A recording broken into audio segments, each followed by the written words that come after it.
Ah. Hi guys. Hi everyone. Good morning.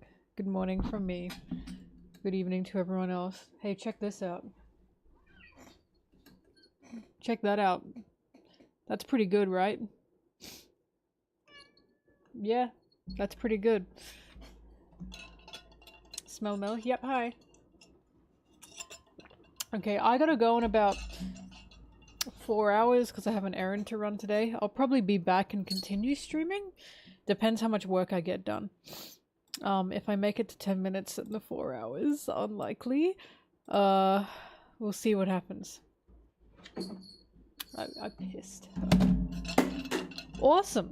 Awesome. I pissed her off and I dropped something. Alright. So, let's get to work. Also, thank you for the sub.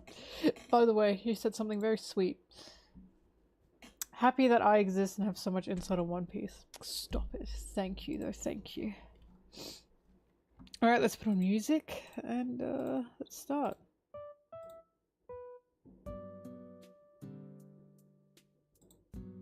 Hey, Forrest. Forrest, back up! Back up! I don't want to see you. I don't want to see you after what you've done. Send you something of Sanji. Forrest won't step off my girl, basically. She's mine. You bastard. What am I doing?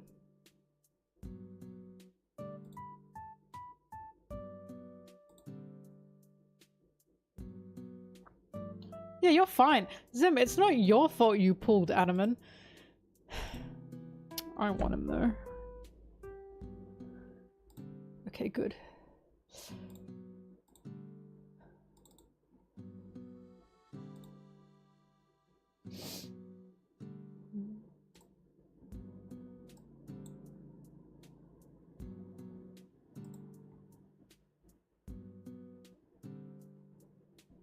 Pied Piper, like in Shrek. Shrek 4, Forever After.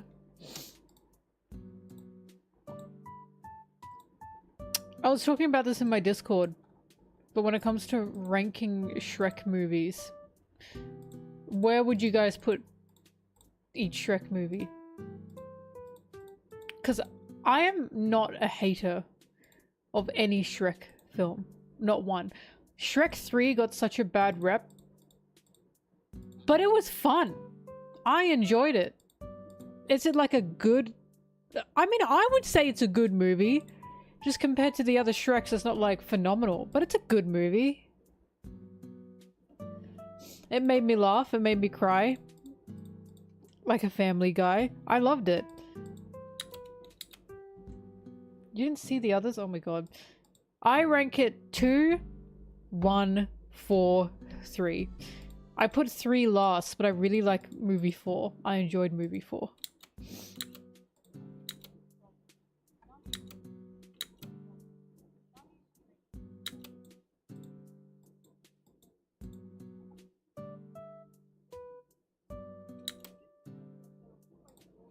But I like movie 3. I like it. People rag on it so much, and it's not a bad film. It's just not the same as the other Shrek films. But I enjoy it. Shrek 3 might be better than One Piece.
Hi. I'm loving Elbeth.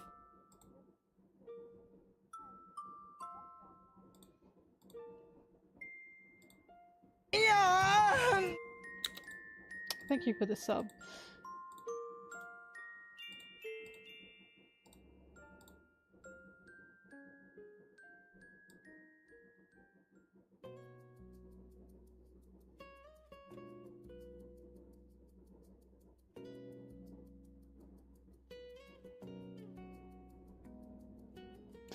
Durr.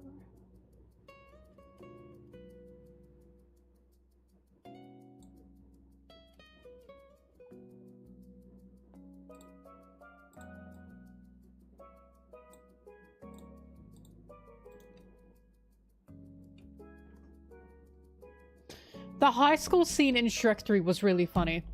It was funny. I enjoyed it.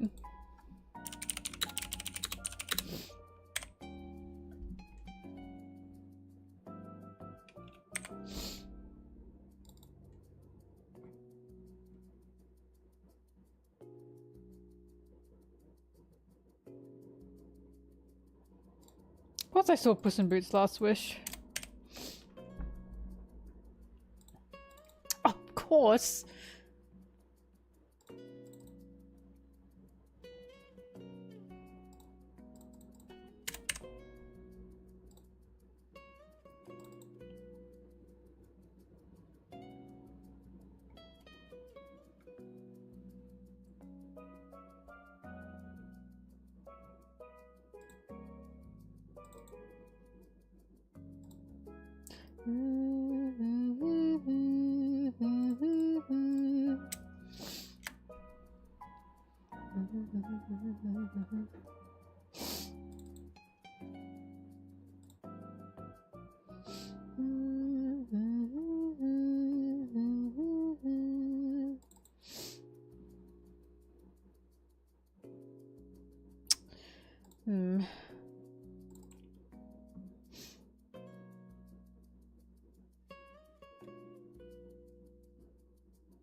How do I feel about death?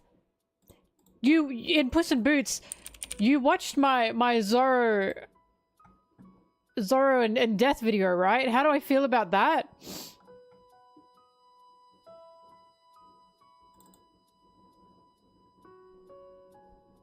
I literally said Zoro's situation feels like Puss's situation in Last Wish. As he's running from death.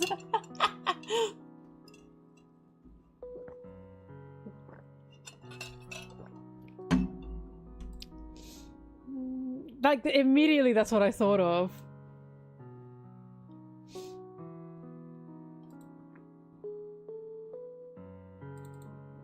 No, I like reading manga. I do prefer animation to manga, but that's just because I'm an animation fiend.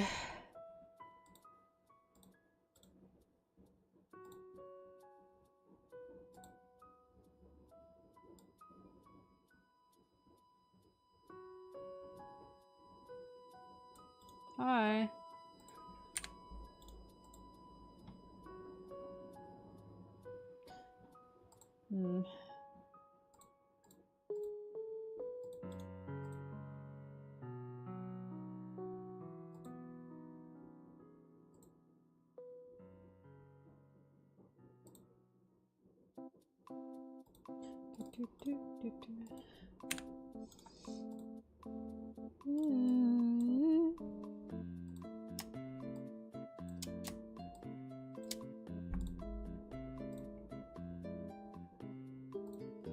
I'll be honest. Because I think about this a lot and I'm thinking, am I just like desensitized or something? Because it happened with Egghead and now it's happened with Gunko. The shorts that the girls are wearing, right? What Nami wore with an Egghead and now what Gunko's wearing. Why do people immediately go to, that's underwear? A lot of people immediately jump to that's like underwear. Am I just Australian? I don't know. Because I'm immediately jumping to leotards and bikinis. Bikini bottoms. Like, I was always, like, so many people were calling it panties. And I was like, that is not underwear. Am I just insane? I don't know. Mind you, I felt the same way when Nami was wearing her bikini top for the first time and people were like, oh my god, put a shirt on. And I was like, it's a bikini top. What? And I'm like, I've never felt so Australian raised in the tropics as I have now. Because like, the amount of people that would be like, oh my god, put on a shirt. And it's like, this is like normal wear for someone like raised on like around the beach. Like I never got it. So I was like, why the fuck are people calling it underwear? That is not underwear. I was like, am I the problem? Like I don't know. I just never saw what Gunko was wearing and never saw what Nami was wearing in Egghead and Robin and went, oh my god, that's underwear. That's not underwear. Like, I don't know. I just must be a special case. It's tropical. Oh my god, you have no idea.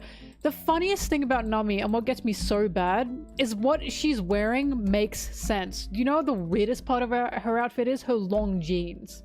To me, that's insane. She's literally on the ocean, right? On a boat on the ocean. A bikini top? That makes perfect sense. The long jeans? Are you insane? If that were to be more accurate, she'd be wearing shorts. Like, she would be, because that's what I wear when I go on a boat. Like, I wear a bikini top and shorts when I'm on a boat. The one that is dressed the most fucking insane for a pirate is Sanji. He looks insane. A full suit. He actually looks fucking crazy to me. I can't get over it. Boys who've never taken a girl home. More like, I want to say more like people who have never been outside. I don't know. When Gunko first appeared, people immediately went, oh my god, I can see your panties. And I was like, those are not underwear. Like, I just feel crazy because I never ever thought of them ever as underwear, but other people did. And I'm like, it just must be my tropical Aussie coming through. I don't know what else this can be. I'm the problem.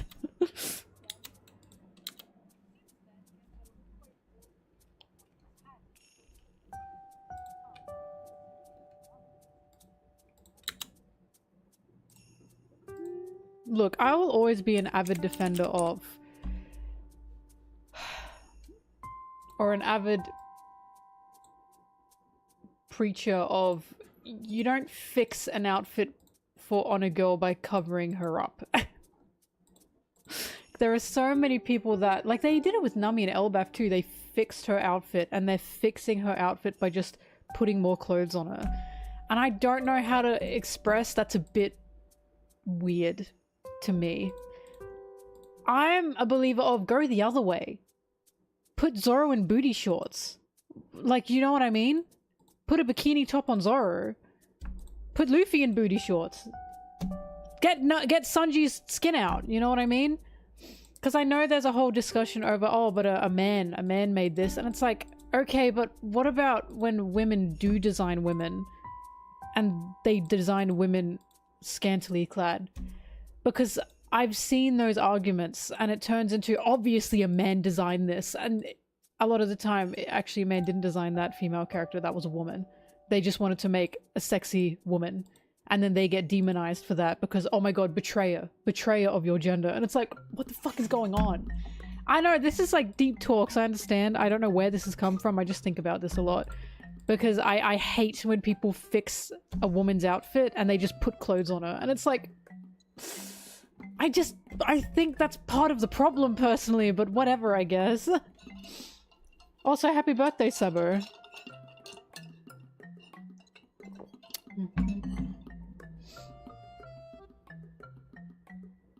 Rebecca is crazy to me. Because when it comes to Rebecca, and I'm not saying that, like, you know, there wasn't some dastardly ideas behind that, but when it comes to Rebecca, she was literally in a slave outfit. And I feel like I have to remind people of that all the time. The second she's free, and she's no longer Doflamingo's fighting slave, she's wearing a long frilly dress. Fully covered. Call me crazy, that is as obvious as ever to me that that was not an outfit that she wanted to wear. It was one she was forced to wear. It's literally the Princess Leia slave outfit, isn't it? Right? Like, the second I saw that, I was like, I know exactly where that's from.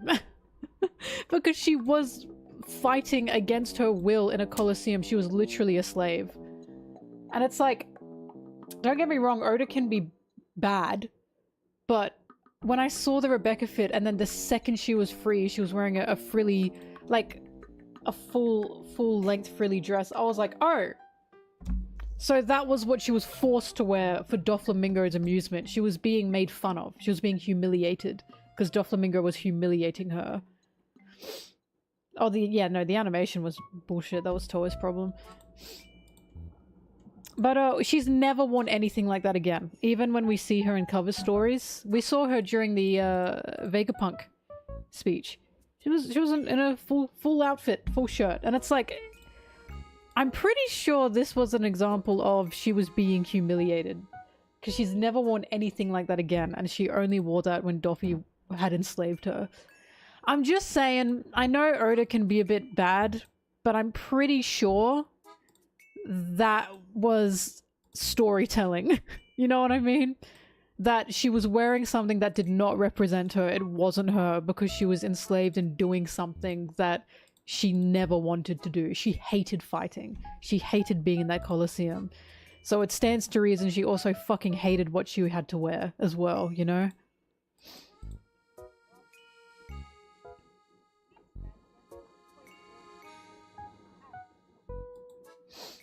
She literally changed clothes the second she was freed. The second Dressrosa was finally back at peace, she was in a long frilly dress. And it's like, okay. So it was forced, like, she was forced to wear that.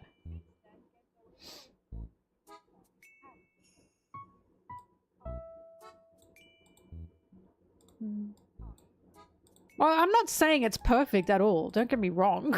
Like, I'm not saying, oh wow, perfect from Oda, but I am saying I think people jumped the gun a bit too fast.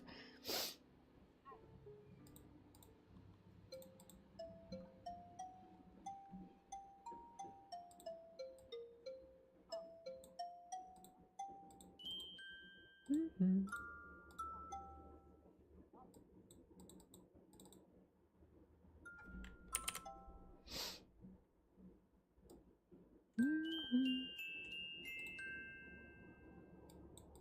God, Doflamingo's an evil bastard, isn't he? I'll never get over the way people talk about Viola, and they're like, oh my god, she betrayed her family for Doffy, and it's like, oh, hello, she was threatened to be fucking killed. Oh, I'll never, like, me when I can't read, I'm sorry. Just actually insane to me that some people really think that. Like, they think she actually liked Doflamingo. Are you fucking kidding me? She was, again, she was like Rebecca. She was forced into that situation. Or she would be killed.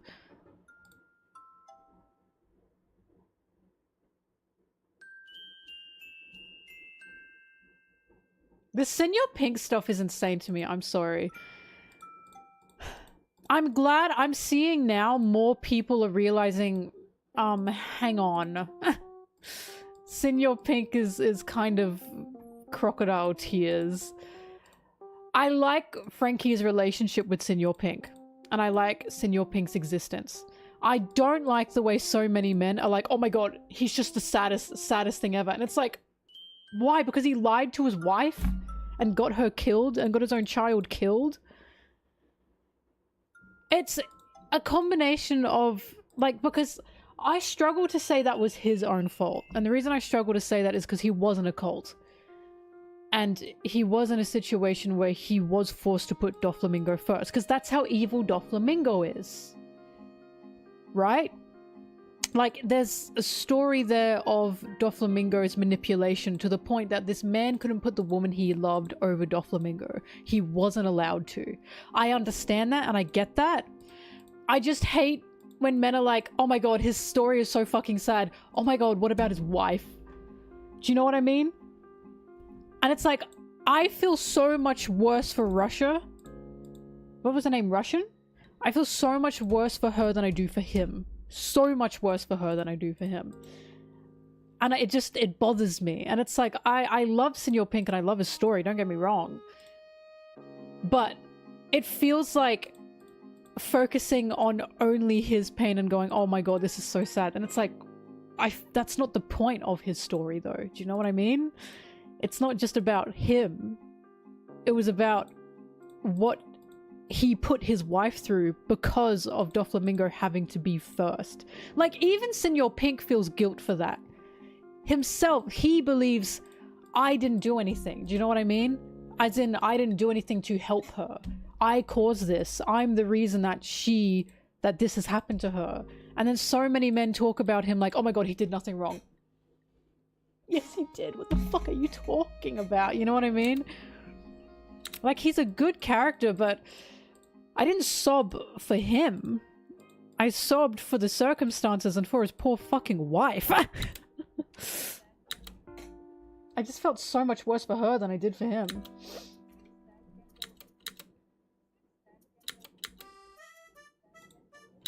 I'm just glad that this is now something that's like being shown, like, or being brought up. I'm now seeing more people in the fandom go, hang on a minute, Senor Pink is a bit, he's in the situation of his own means. But again, not even that's true, because it's supposed to be a showing of Doffy's manipulation. Like, Doflamingo is so evil. At the end of the day, the root cause was Doffy. It was Doffy. The fact he couldn't even tell the woman he loved that he was a pirate, or he couldn't even leave Doffy for the woman he loved, in my opinion, is just a showing of how evil Doflamingo is and how dangerous he is. Again, it's a cult. It's literally a cult.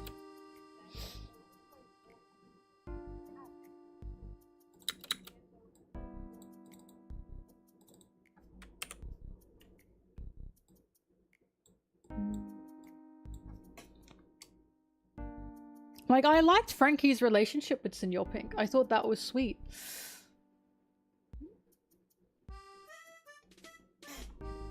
And I do like that Frankie made a friend on the battlefield.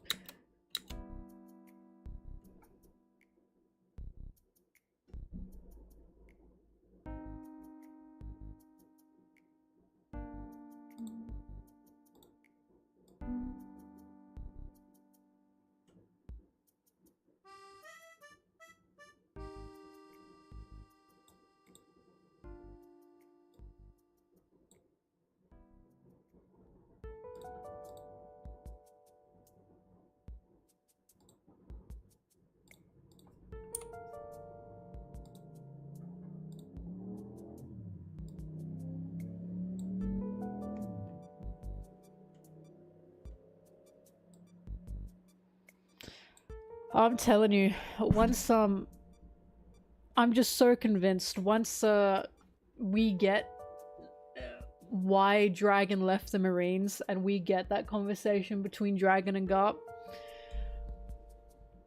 my time will come. I will be on top of the fucking world. Because no way did Dragon just up and leave and make a revolutionary army for some petty reason, you know what I mean? My time will come.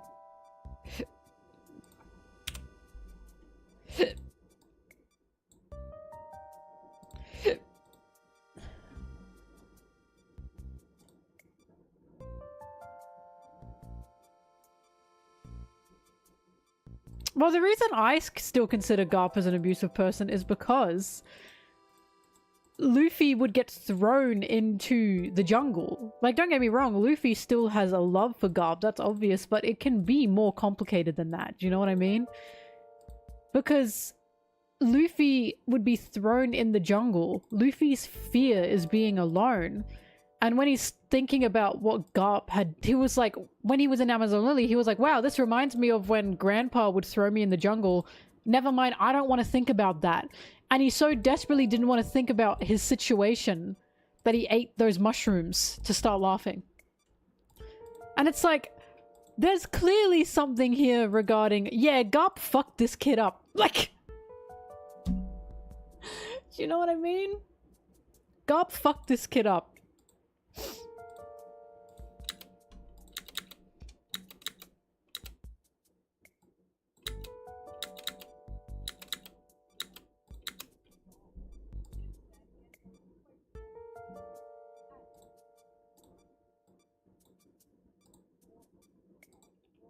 But it's tough for Luffy because he didn't have anyone else. He even said to Ace, I don't have anyone else. I've only got me and Grandpa. So what else was he supposed to do?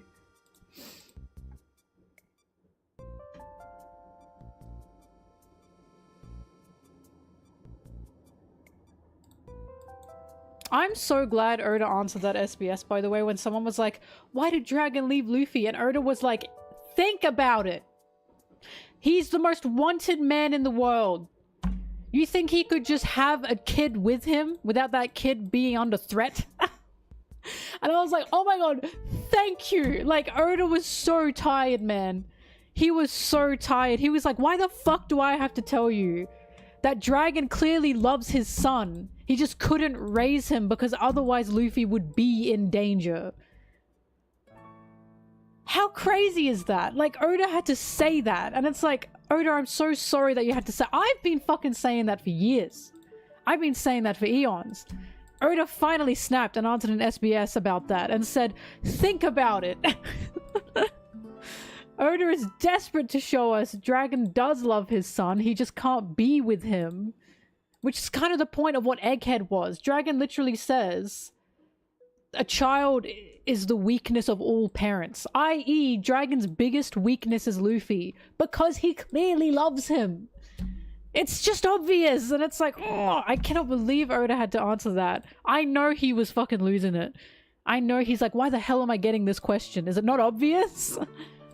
I wrote Egghead just for this.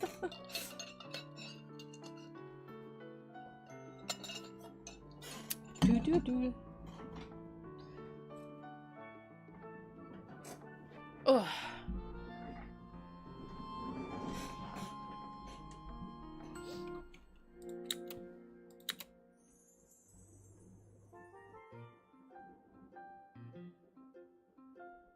Oh yeah, no, I always see the criticism about One Piece doesn't develop, and it's like, okay, you're blind. Because you see, what they think development is super in your face, as in Sanji Whole Cake Island. Why do you think everyone is like, this is going to be this character's Whole Cake Island? Because they think that's the only kind of development. In your face, incredibly obvious. When Oda develops his characters in small increments, in nuanced and subtle ways, from the start to the end, right? Such as what's happening now in Elbaf. There are small things happening. There are small changes that happen, right? Robin, for example, is a fantastic example of a character developing, and it's not in your face until it hits a climax of, wow, she really has changed. The same thing can be said for every other Straw Hat. There is tons of development in One Piece. It's just not obnoxious. It's just not obnoxious. It's just not... Everything can't be Whole Cake Island, I'm afraid. And even then, Sanji's still developing since Whole Cake Island. They all are. It's a criticism that makes me think you are really reading One Piece on such a surface level. When, again, we have Oda saying to us, the things that I leave unspoken are what I trust my older audiences to see. He trusts his older audiences to read between the lines when he doesn't say something out loud. We have an author that has willingly, openly said, I am writing more nuance in here for you to find. And some people still don't believe it. Yeah, my internet's back. My internet gave me character development. I did.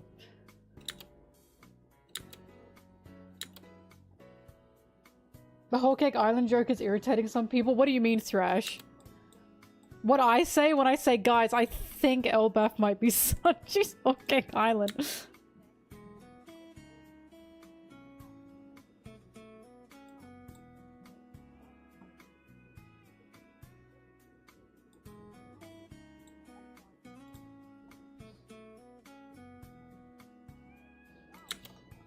I mean, it's making them go crazy because I'm right. Because I've been saying since Wano, we're not getting another Whole Cake Island. Simply because Whole Cake Island was obviously Sanji specific, and what they're looking for is a second backstory? But the other Straw Hats don't have the means for a second backstory because Sanji was built up from the start. The only other one I think could either be Jinbei or Brook. Only because we didn't see Jinbei's childhood and because Brook had a life before being a pirate. The other Straw Hats, no. People are desperate for a Nami Whole Cake Island and it doesn't make sense. They want Nami to have another backstory and I'm like, what would that possibly add to her character? She didn't know her blood parents. Her mother is Bellemere. She was an infant when she was found.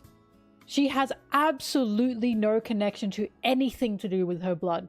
Anything. It wouldn't add shit because she wouldn't fucking care. Why would she care? Her mum is Bellemere. Opposed to Sanji, who lived in the fucking North Blue, remembered living in the North Blue, was a child all alone on a ship. Somehow had made it into the East. There was a lot of questioning around Sanji, to the point that theories had been made ever since we'd found out that he was a child alone on a ship.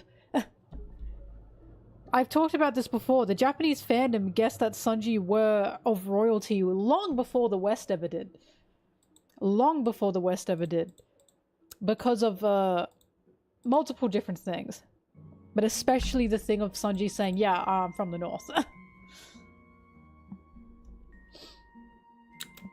So a lot of people want... Also Zoro, you know, people want... They want Whole Cake Island for other characters, and I don't think they understand what that is. I don't think they even know what they want. I think what they want is just a power-up, I suppose? I really don't know what they want. I just don't know. Because it's like... Zoro is currently going through stuff in Elbaf, that much is obvious. But that makes people upset that I'm insinuating Zoro could be anxious right now. What?! Zoro can't be anxious, so they want a Whole Cake Island, but they don't want the highs and lows of Whole Cake Island, they just want the highs. Especially for a character like Zoro. I just don't get it. I don't get it. Either way, Wano was not Zoro's Whole Cake Island, Egghead was not Frankie's Whole Cake Island, and Elbaf is not going to be Usopp's Whole Cake Island, right? And it's just crazy that I keep saying it and people keep going, this time! And it's like... this is not how One Piece is written. I don't know why Sanji's a special little boy, okay? I don't know why Sanji got what he did, but he did. That's not gonna happen again. Like, there's just no building up for the other Straw Hats for that to happen again, Brook aside.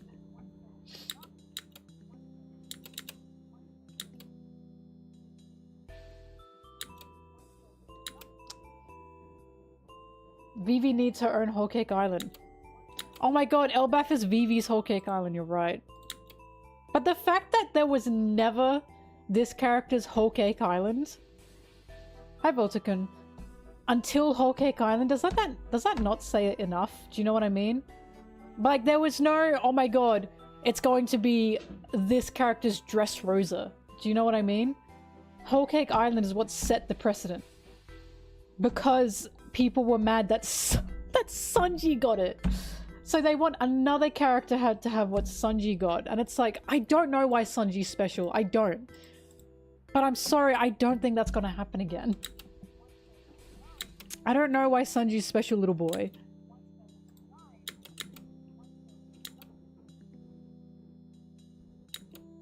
No, I can see... Well, what gets me is Usopp already technically had a Whole Cake Island, which was fucking Water 7. That was Usopp's Whole Cake Island. And they just ignore that. Like, Usopp is continuing to develop from there. But Usopp did get 2 stories. He got Syrup Village and he got Water 7. But he didn't get a power-up, so it doesn't count.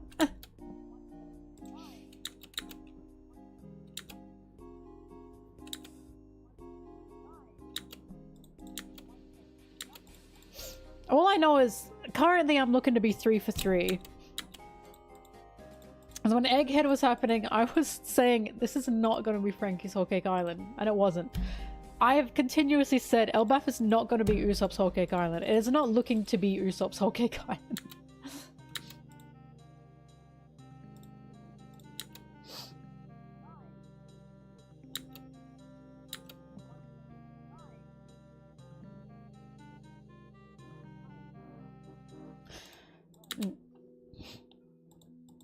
By the way, I'm not saying this in a hateful way. I'm just saying this because, Sanji was built up to have something else.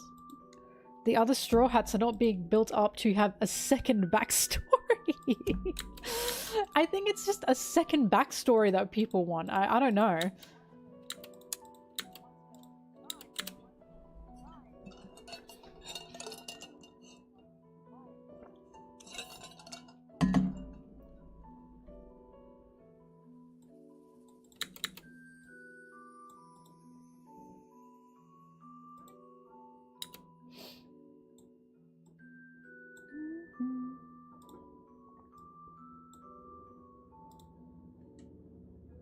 Yeah, I watched all the One Piece movies.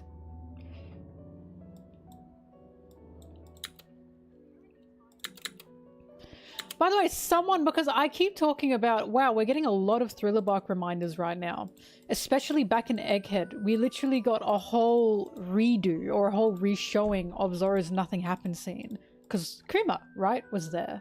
Oh, hi. Because Kuma was there, right? And Kuma is someone that is clearly connected to Thriller Bark. And we saw through Kuma's eyes the Nothing Happened scene with Zoro. Now in Elbaf, we have Zoro mentioning oars. We have Zoro saying a quote that he'd said back in Thriller Bark. And someone pointed out to me, Cerberus, or a version of Cerberus, was also in Thriller Bark. I completely forgot about that. I completely forgot about that. That little dog that they found in Thriller Bark with the 3 heads. I totally forgot about that. And it made me go, the doy, oh my god, how could I have forgotten about that? The zombie dog, right? There are constant reminders of Thriller Bark happening. Constant. And it's making me more confident than ever that something is going to happen to Zoro. Something rough is going to be happening to Zoro. Because, Thriller Bark was not a good time for him. It was very rough.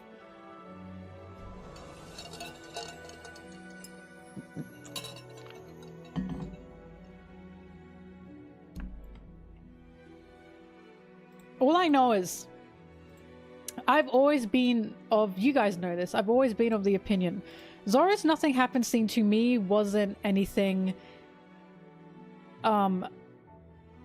victoryful. It was something kind of horrifying. I was scared when it happened, and I was scared because Sanji was scared.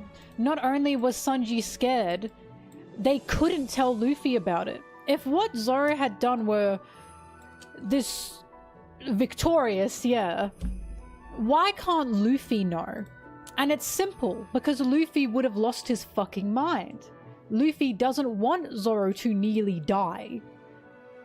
He doesn't want Zoro to be halfway into the grave for him. That's not something that Luffy wants, and that's something that would upset Luffy greatly. And I've always been of the opinion that nothing happens scene isn't just a cool boy scene, it's also fucking scary. Totally scary. This is, in my opinion, that scene is the closest we've ever gotten to a crewmate dying. Zoro was a walking dead man in that moment. To the point that Zoro's own injuries affected him into the next arcs.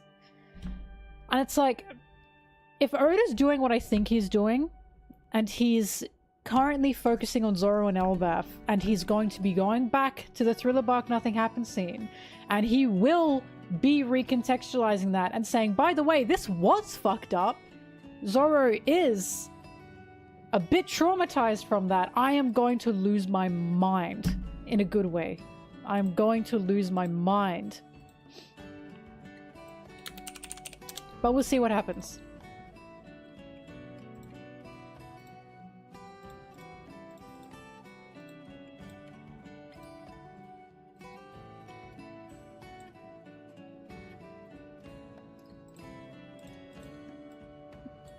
People do rely too much on characters having backstories. Backstories are good though. They are good. One Piece has a reputation for having very good backstories. Don't get me wrong. I don't know, but the thing that gets me with Kaido and really frustrates me the way people talk about him is, oh, his backstory just wasn't enough. And it's like, what the fuck are you talking about? I did not believe Kaido's backstory was rushed at all because we'd seen everything there was to see about him. That's what we needed to know. The final piece of the Kaido puzzle was, how did he get here? How does he think this way? We found out. We found exactly the reason for why he is who he is. It's the same way Zoro's backstory works. Zoro's backstory is very short but very sweet. It tells us everything we need to know about him. The same thing goes for Kaido. I personally didn't feel cheated by Kaido's backstory. Kaido's backstory to me was the final puzzle piece, and I went, this makes him come around full circle. I now understand why Kaido does what he does. Such as when Kaido is being used as a fucking bargaining chip.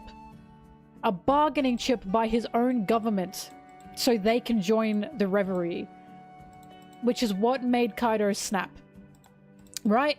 And it's like, it says enough to me. I'm not sure why people were up in arms about it. I don't know what music this is. It's not telling me.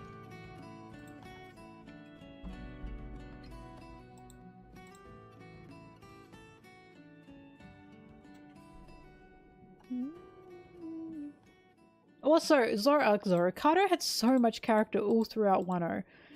All throughout Wano. When people call Kaido a bad villain, a bad character? I'm sorry. I feel like I'm living in Looneyville. Kaido was so compelling to me. He was so full of character. I just don't understand where any of this comes from. Again, it's got to come down to Kaido wasn't what people expected, so they don't like him. And it's like, well, you're not gonna like anything if you're expecting what you want, you know what I mean?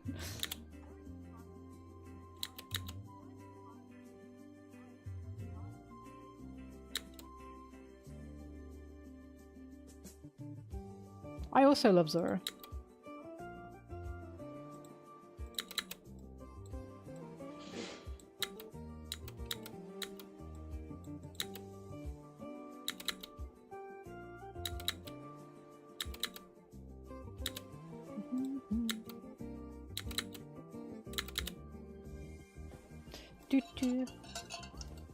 The character, look, I'll always stand by. The character that is the most leveled character in the Straw Hats is Frankie. Frankie is incredibly smooth sailing. That doesn't make Frankie any less developed. It just means he's at a place where he is comfortable. And I think that's an important thing to show as well. Frankie doesn't need any more development because he is currently happy with where he is. He's living his dream. And I think that is just as important to show as someone going through struggles, you know what I mean? Frankie is very smooth right now. He's very chill right now, and he's earned it. He's allowed to be.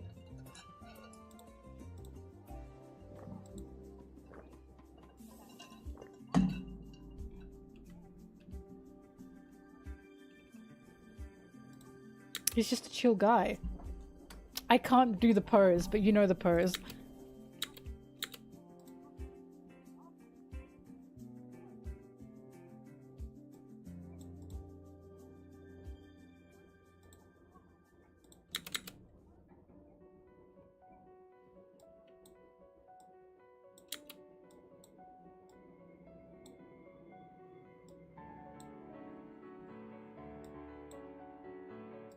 But also, in my opinion, Oda needs characters like Frankie. Sorry, my nose is stuffy. Sorry about that.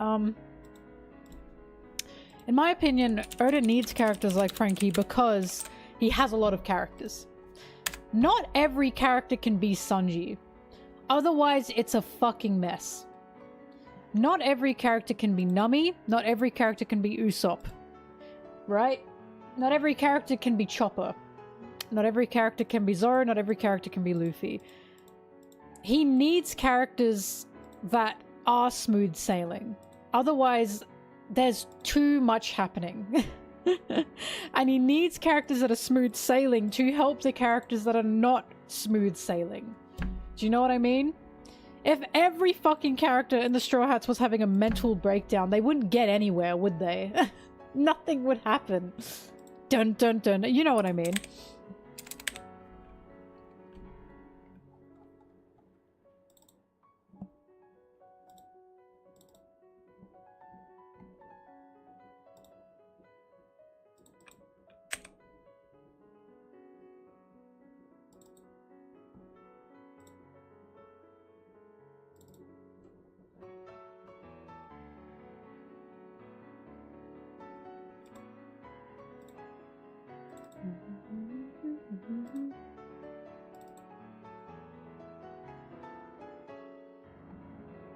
No, I was gonna say, when people talk about, oh, a Straw Hat will die, a Straw Hat will die, a Straw Hat is not dying. So long as Luffy can help it. The second a Straw Hat dies, the Straw Hats are done. They're over. Because that's Luffy's family. Like, Luffy will, I think, just break. People talk about a Straw Hat dying and they don't consider the consequence of said Straw Hat dying. Luffy would not be Luffy anymore.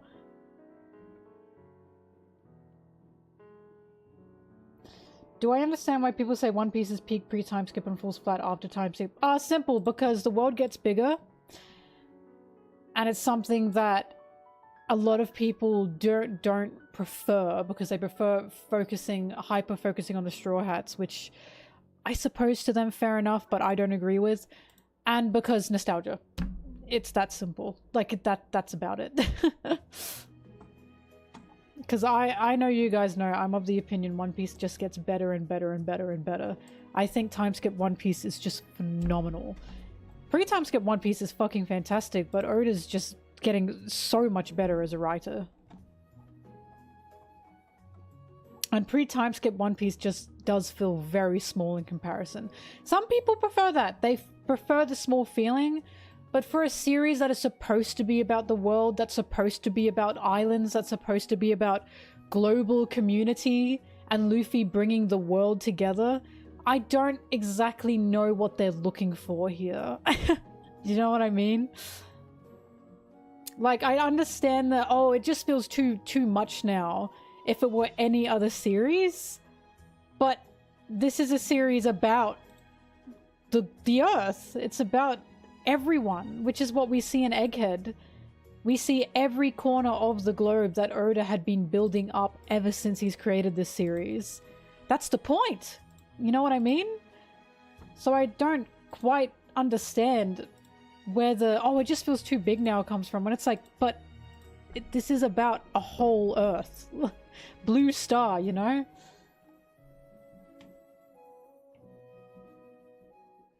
Because a lot of people, like, how do I explain this? They look at Dressrosa and they're confused. Because Dressrosa is about Law, Rebecca, and Doflamingo. And Dressrosa as a whole. And a lot of people, they don't quite get that. Why is it about Law when this is One Piece and Luffy's the main character and the Straw Hats? Because the Straw Hats are simply in this world. We are following the Straw Hats. The story has the Straw Hats in it, but the story is also about everyone else that lives in it. Oda doesn't just draw crowds, he draws people. He doesn't just draw background characters, he draws existence. That's the point. He is drawing a world that is so lived in. He makes us care about every island, even if the Straw Hats are not from a specific island. Even if what's happening on an island doesn't directly affect any Straw Hat, we still care because it's not just about these specific characters. It's about everyone living in this world. That's the point. So when people go, oh, it just feels too big now and the time skip felt more condensed, or pre-time skip felt more condensed. Yes, because pre-time skip was recruitment stories. We're past recruitment stories now. Now Oda can really focus on the meat and potatoes. And that's his world that he is showing us with all the people that live in it. The world that is falling apart, that we have to care about. Why would he show a world falling apart without us caring about it? Do you know what I mean? We have to care about it, and he's made me care about it. He's made me care about every inch of this globe. Every single corner of this earth he's made me care about. And a lot of the people that also don't like the time skip didn't like Skypiea. And you know what Skypiea was? I talked to Goofy about this. Skypiea was Oda's first beginnings regarding the Straw Hats are not actually directly involved in this conflict, but it's still something we care about. Luffy wasn't directly involved in what was happening with Konis. He wasn't directly involved in what was happening with Viper, with the Shandia tribe. All he cared about was cricket. But as we see the story of Viper, as we see the story of Calgada and Noland, we are not here to care about Luffy and the Straw Hats. We are here to care about this history, these people, this island. I cared about Viper so much when Skypiea was done. Viper's one of my favorite characters because it made me realize the problems within One Piece are not crew based. It's about a world that's just trying to exist, right? And that's like one of the sole purposes of One Piece, caring about everyone, not just caring about specific people, right? That's why Oda purposefully shows with every island, the islands band together, the people band together. He's drawing societies, not NPCs. And it's very prominent to me, and it's very impressive. This is why I care about Full Body. Not even Oda cares about Full Body, mate. Damn, who even gaff about Full Body?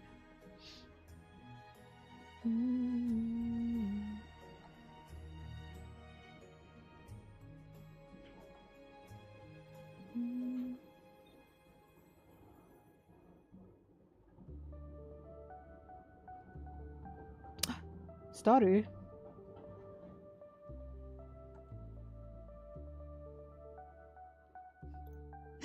There are people that say One Piece doesn't critique society properly. Wow. That's insane to say because One Piece was one of my awakenings in a lot of ways in my own life. That's crazy. That's crazy to me. One Piece is one of the things that made me, that radicalized me in such ways.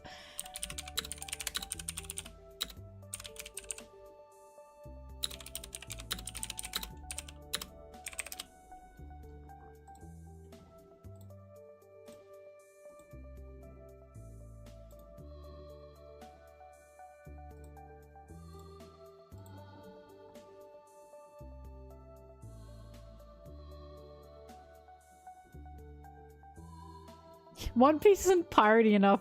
I've heard that too. That's so funny. No, they have to be more pirate. More pirate.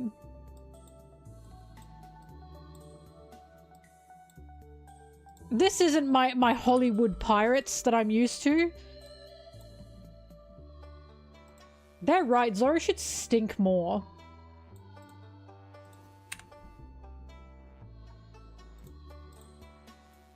Because pirates were super stinky. Zoro should smell abysmal.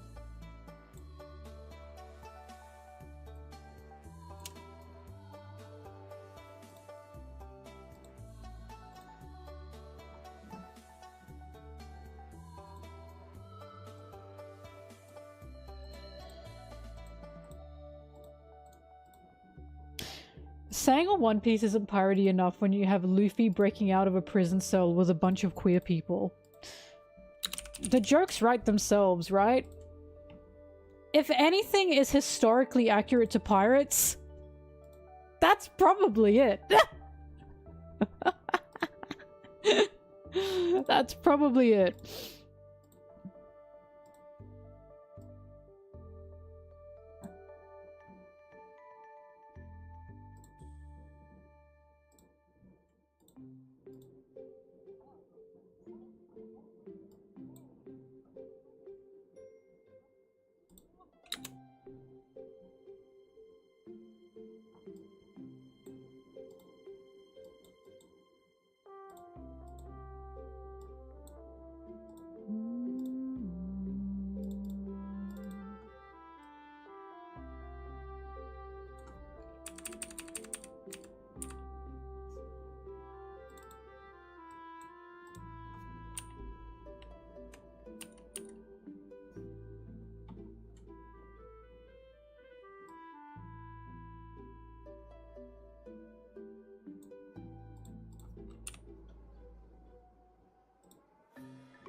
What part of One Piece specifically radicalized me? That sacrifice isn't sacrifice if there is no choice.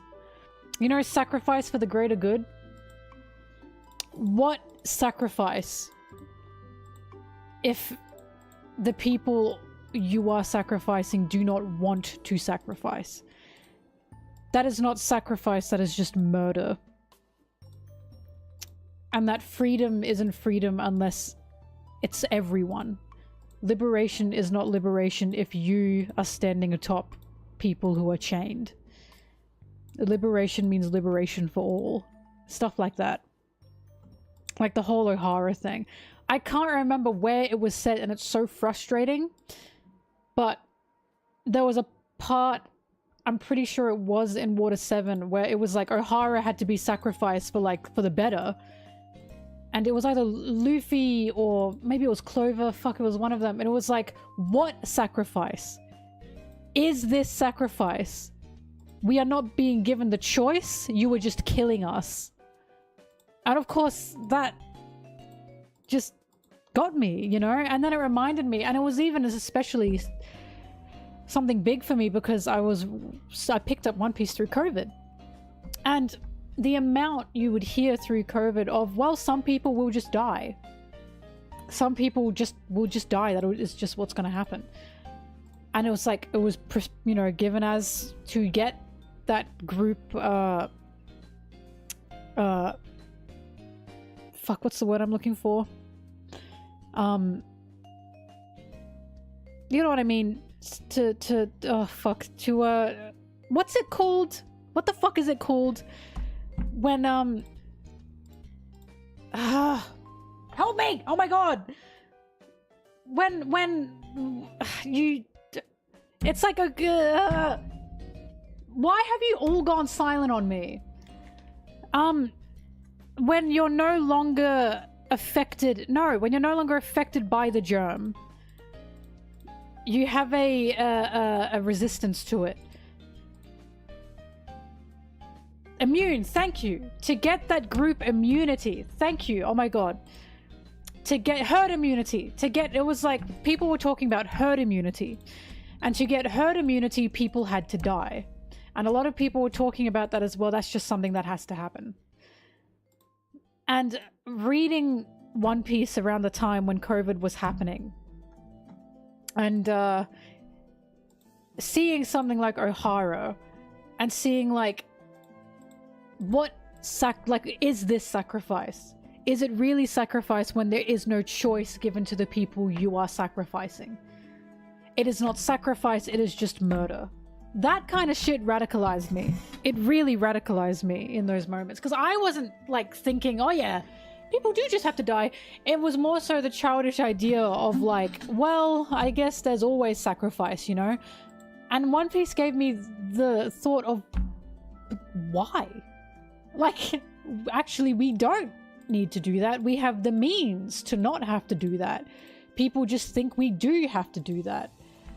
And again, no, we don't. Like, it's not sacrifice if the people sacrificing are not given the choice. It's straight up just murder.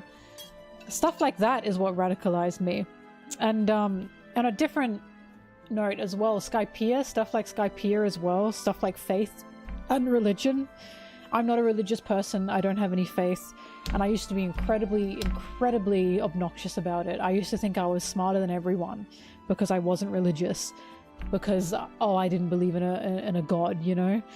And then seeing something like Skypiea and seeing they worshipped a false god. And at first it felt like the false god was just, haha, look at you believing in your false god. But then as Luffy goes to ring the bell,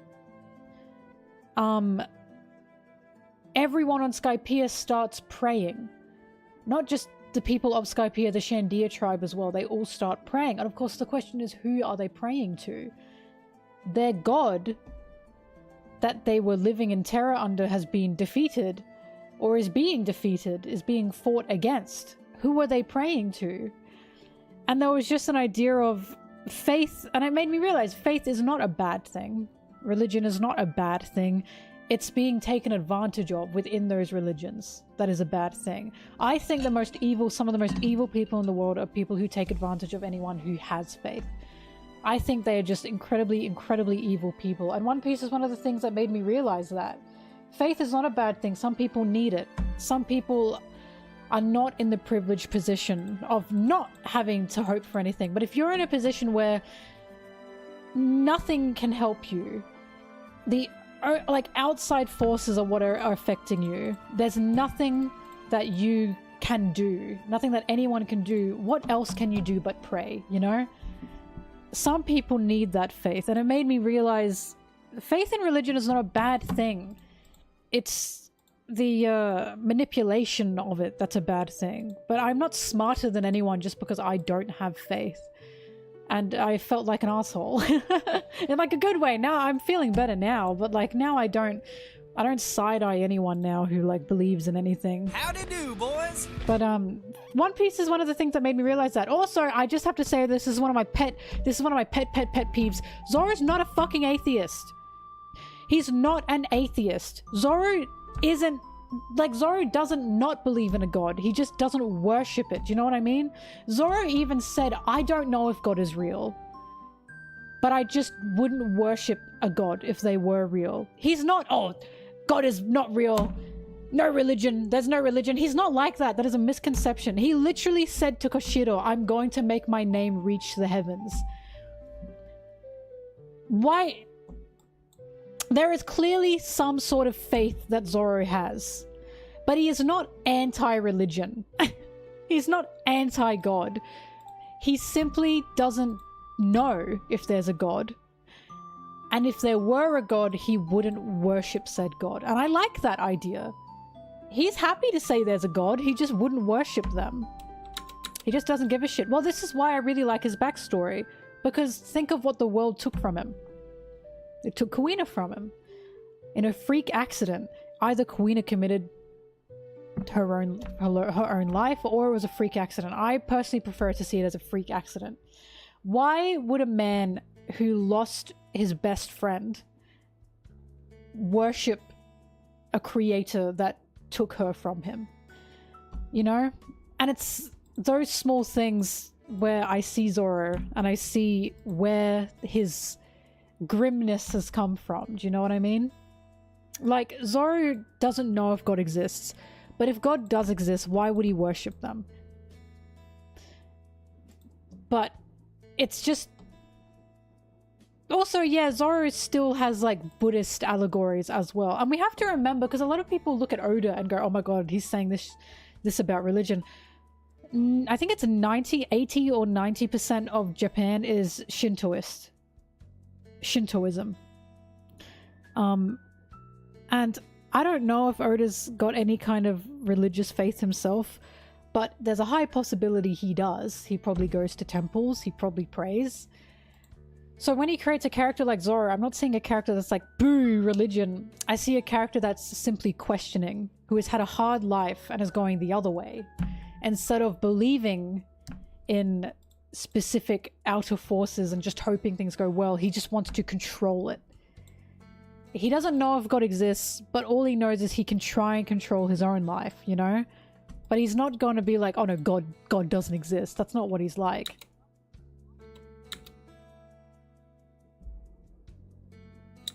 Thank you, Connor.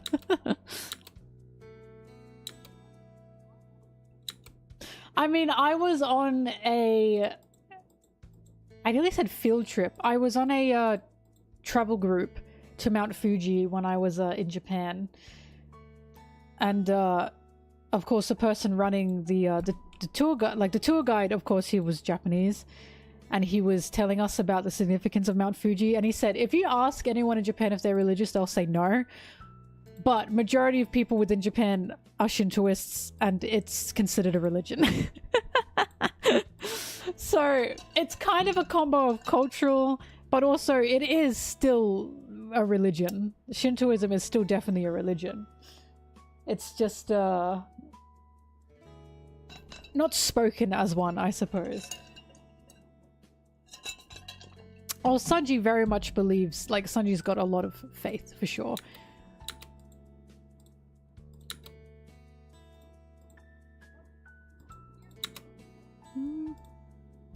Either way, stuff like that is what's made me... It's like, One Piece has changed these things about me. It's greatly changed these things about me. I feel like I've become more open, I suppose, to different things that I don't understand because of One Piece.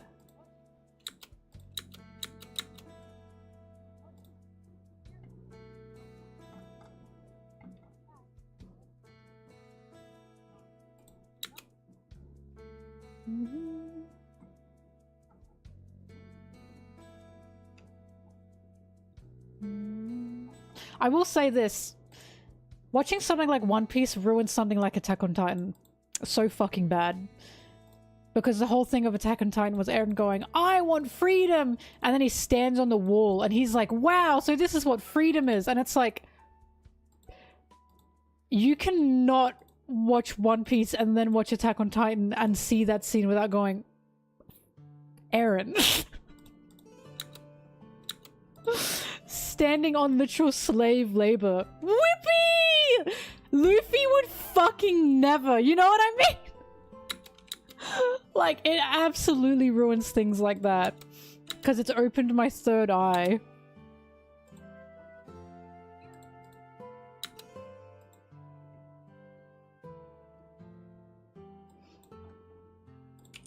The amount of times that I've, like, watched something or have seen something and I've thought Luffy would not stand for this.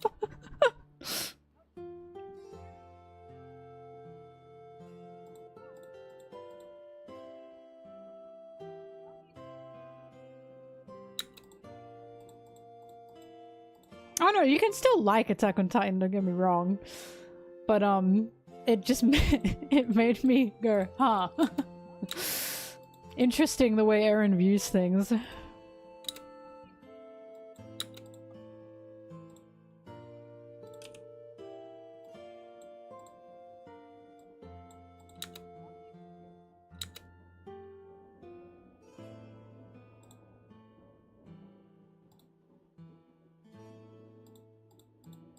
See, saying Eren and his view of freedom is supposed to be wrong is something I argue back and forth with.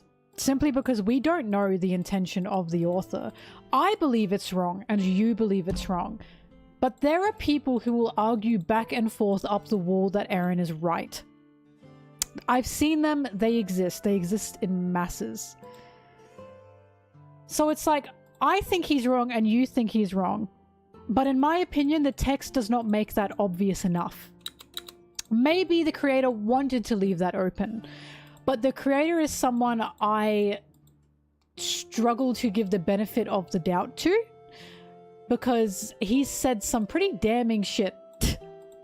Like his own personal opinions about real life shit before. And I remember this because I was there for it. I was there when it happened. So it's like, it's difficult for me to say, yeah, Eren was supposed to be wrong, because I know you and I think that. I don't know what the creator thinks. And it's a tough thing to say. Like, I have seen people argue that what Eren did with the rumbling was the right choice. That the people that he had killed deserved that. You know what I mean? And it's one of those things where it's like, I can't tell if this is people purposefully misinterpreting this, or if it is written in a way to be on that balance. Like, I'm just not sure. That's why when it comes to Attack on Titan, it's like, it's interesting, but regarding things I've seen the creator say and the way I've seen people argue, I personally can't tell where his own thoughts lie. And it's like, I can't, like, straight up say that, yes, Eren's intended to be wrong. I can't say that positively, because I honestly don't know if that's what the author wanted.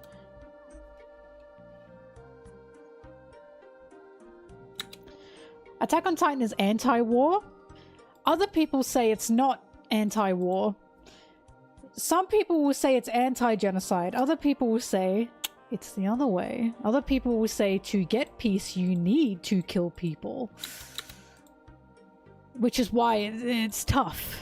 It's kind of rough to, it's kind of rough to talk about.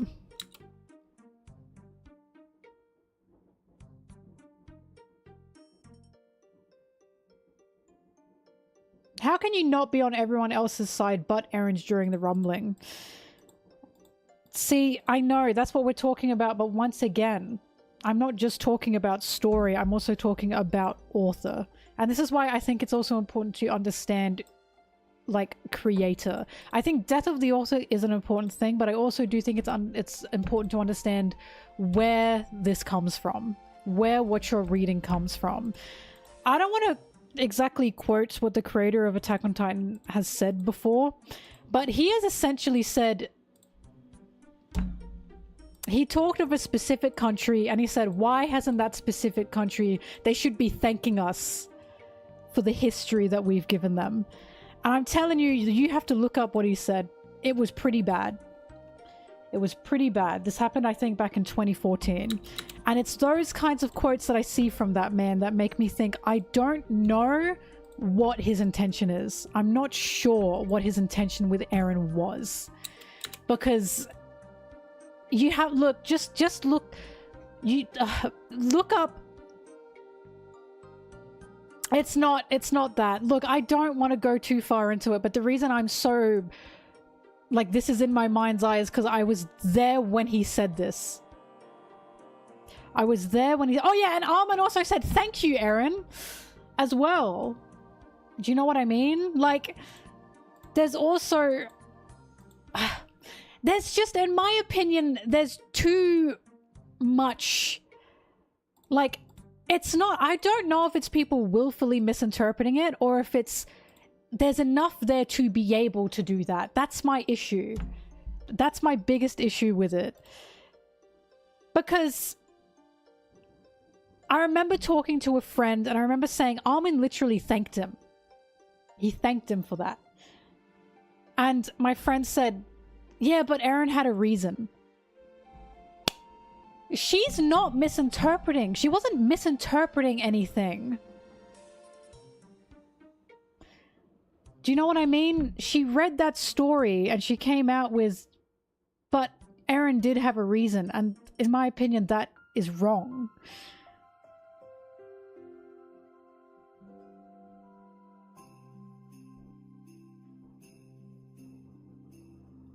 I don't think Eren is supposed to be the good guy, no.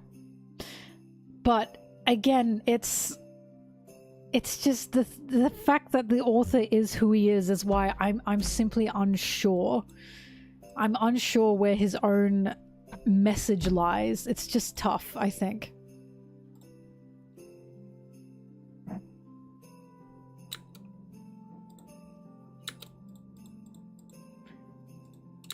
It's tough when Armin says, thank you, Eren.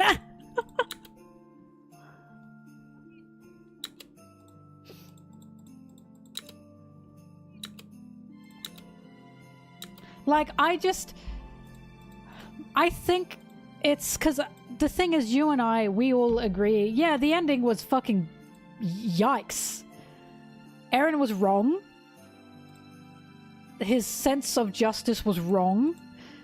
But the fact there are so many people that come out of that and agree with Eren, I think is the issue. Because I just don't know.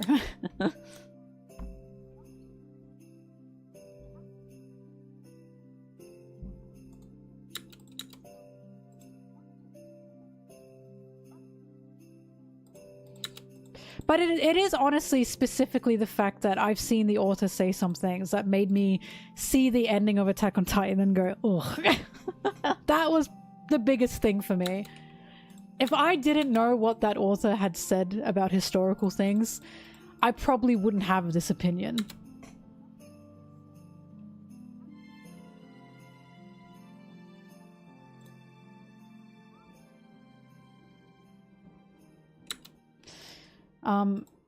Hang on. Okay, look, I'll just say, look up what the author said about South Korea and you'll find it. And again, the reason I know this is true is because I was there. I was there for the reckoning when it happened, when he posted all of this. Because I bet he's deleted that now.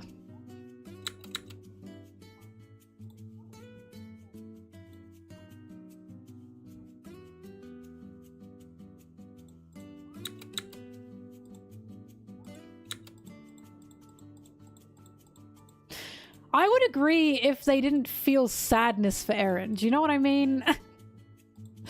Like, in the eyes of Armin and the ones closest to him, it's, oh, he gave that up for us. And it's like, see, I just don't know. I just don't know. I don't know how to feel.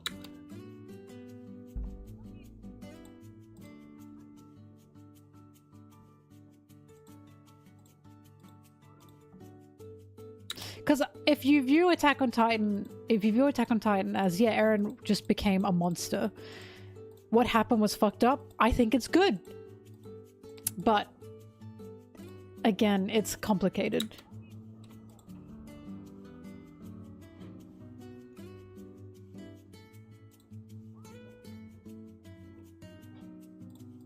Either way, this is stuff that One Piece has changed. I now can't watch something like Attack on Titan without thinking about Luffy and going, Luffy would never stand for this.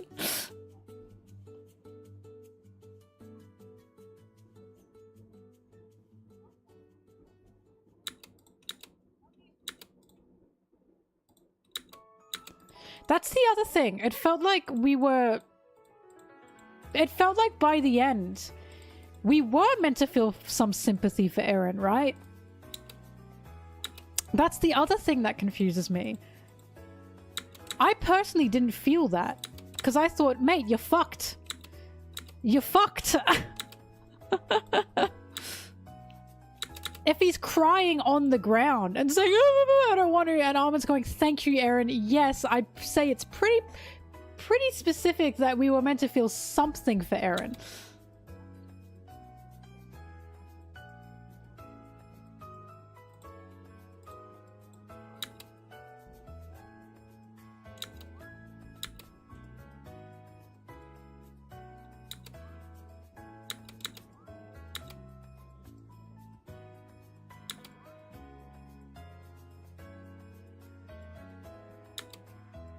Yeah, that's right. He also originally added it as the world was good in the end, and then he had to re-release it with actually things are still fucked up, and that's what I'm saying. This kind of wishy-washiness was like, I don't know.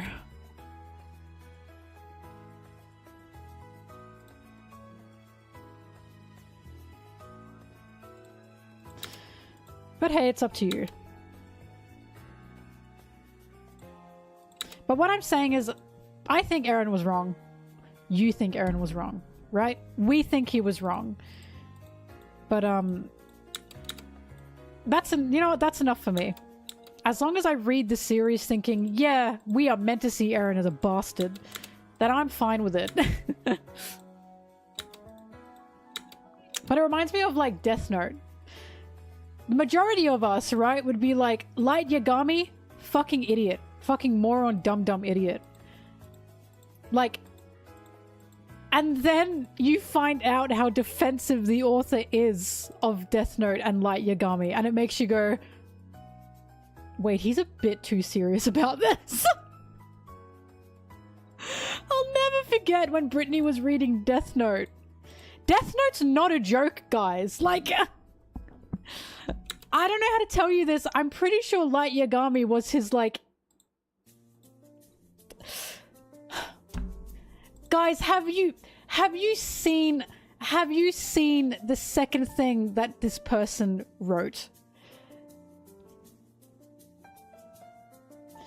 Have you seen the other manga that this person wrote? It's the manga where the girl goes off on a homophobic rant and her butler or whoever is next to her goes, she's right, you know.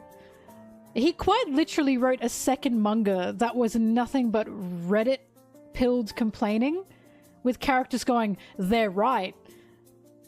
The author isn't joking. Like,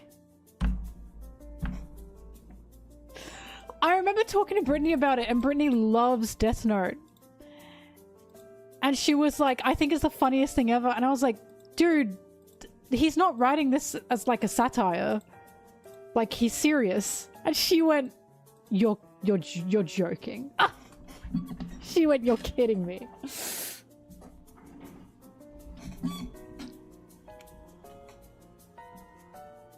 What manga is it? Hang on.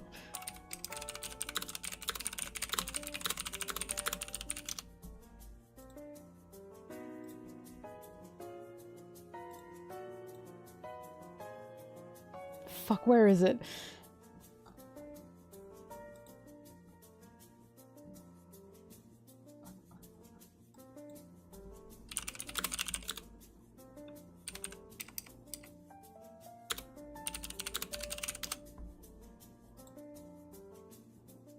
Where's the post? Hang on.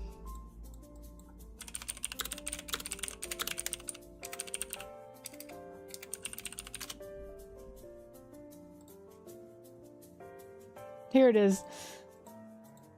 What is this called? I don't know what the manga's called. She's got a point. Okay.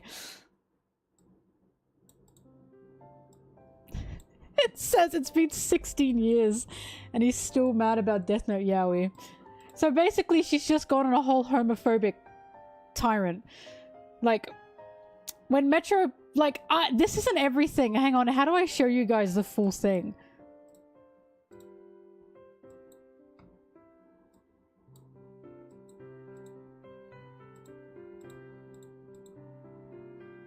Here we go.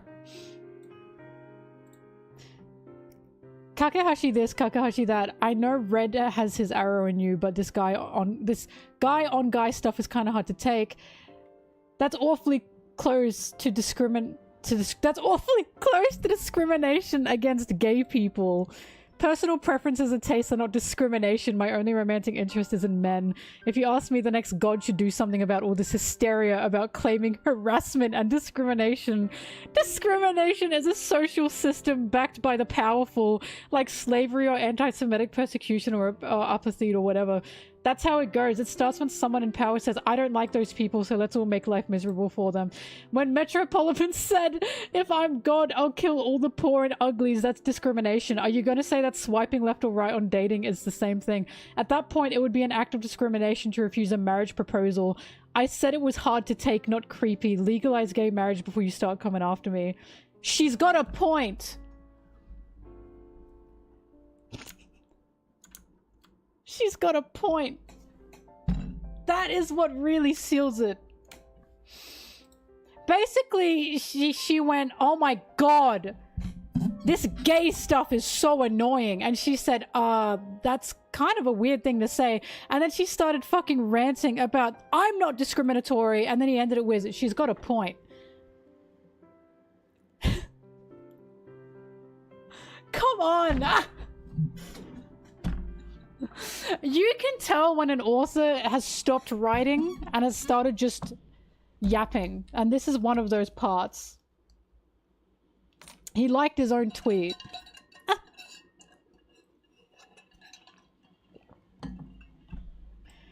So yeah, this is what I'm talking about when I'm like, death of the author is a good thing. But it's still important to know, like, who the author is and what they think. Right? Because that kind of stuff is like... Death Note is so funny when you don't take it seriously, but it's even funnier to me that that author takes that seriously.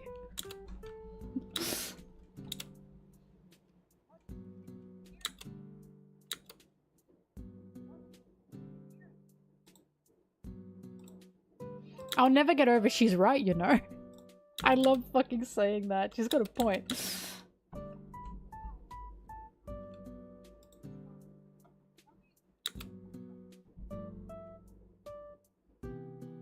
Wafflin.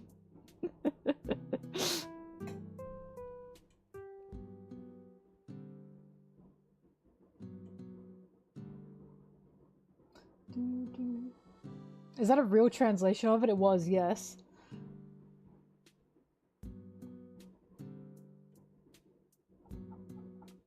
Oh yeah, some people think Light Yagami is like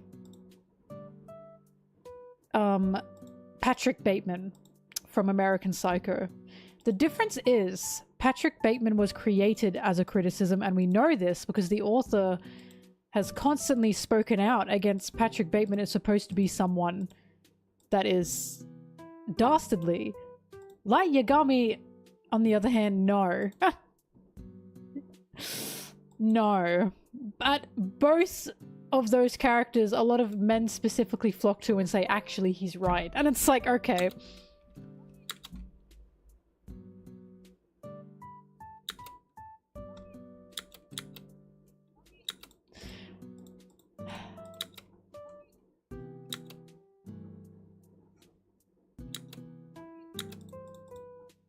But then this blurs the lines between what's audience interpretation and author intent.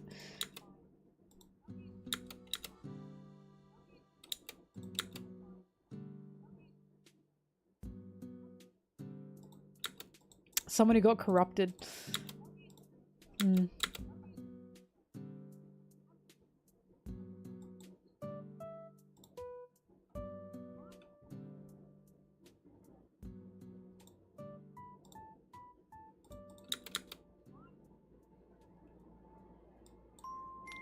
Anyways, Media 101, am I right, fellas?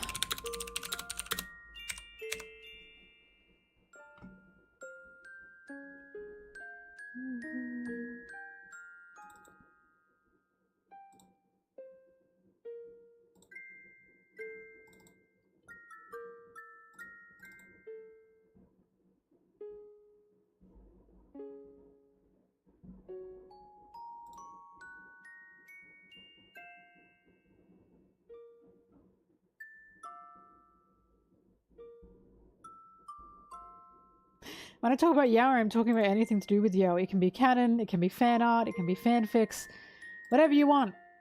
Someone send the kissing emote. Yeah, like that. I'm talking about that.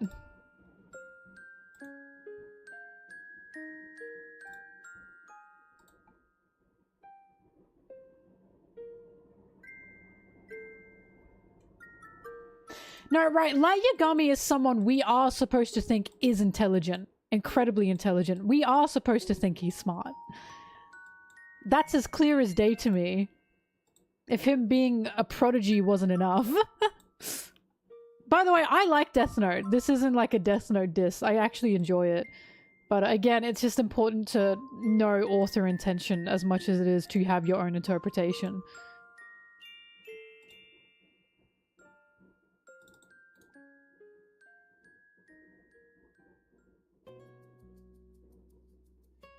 I'm sorry, I don't have any recommendations.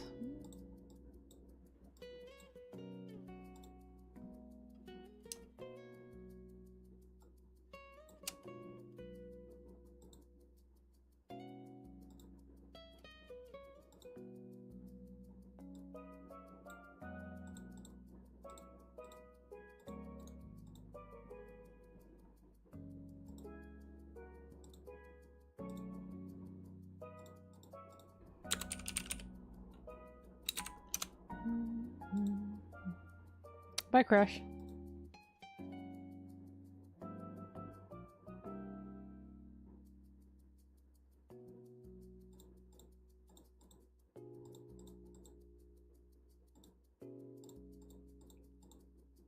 You know what has a good story about humanity and sacrifice and endings of worlds and evil and instinct? Devilman. Just saying. Devilman's pretty good, guys. Just letting you know.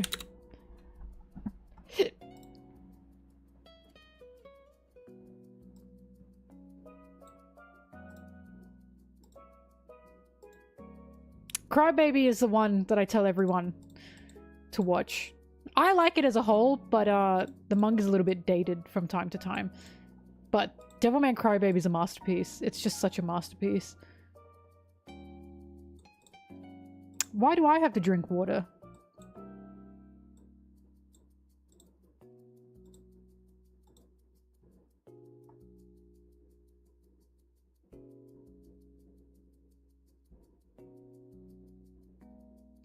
This is gonna sound crazy. You're allowed to like a piece of media that you don't agree with.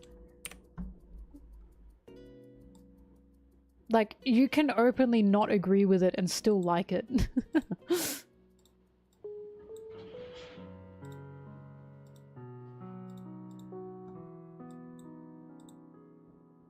Because sometimes the story's just that good.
Elle being a bad person, I never interpreted Elle as a bad person. I just thought he was funny.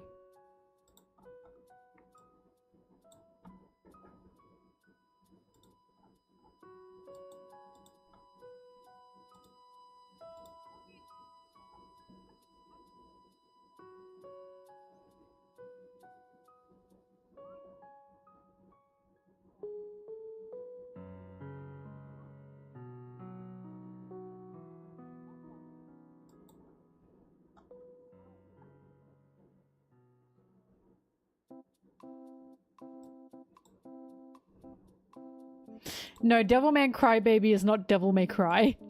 Dante! No.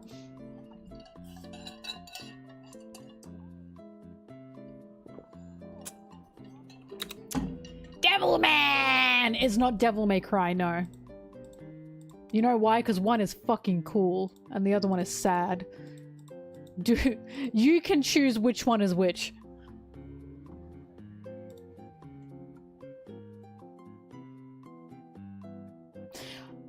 I forgot that L was willing to torture. Damn.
Dude, I also haven't seen, I nearly said... Why did I nearly say Egghead? I also haven't seen Death Note in a while.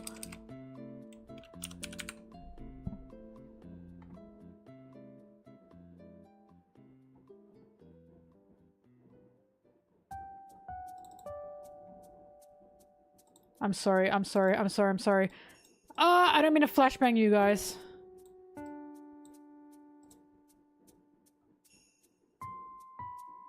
Egg note.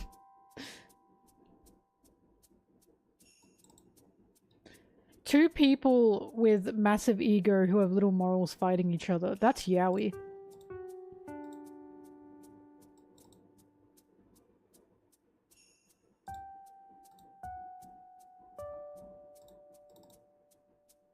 I'm gonna be controversial and say this. One Piece addresses what justice is and justice systems better than Death Note ever did.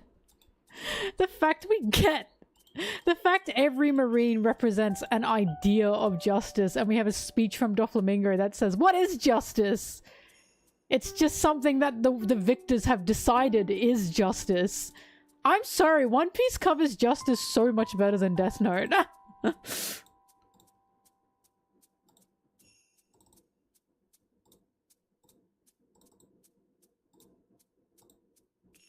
Because something I like One Piece is One Piece honestly represents justice as a mostly negative thing, right?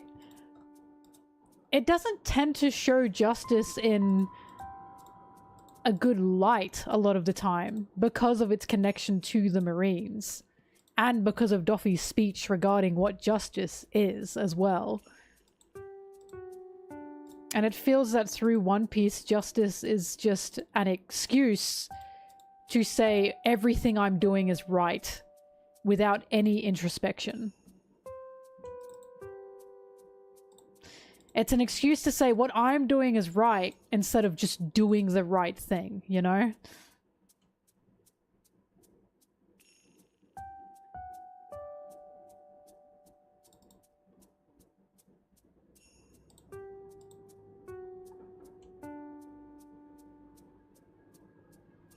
What do I think of Kizaru?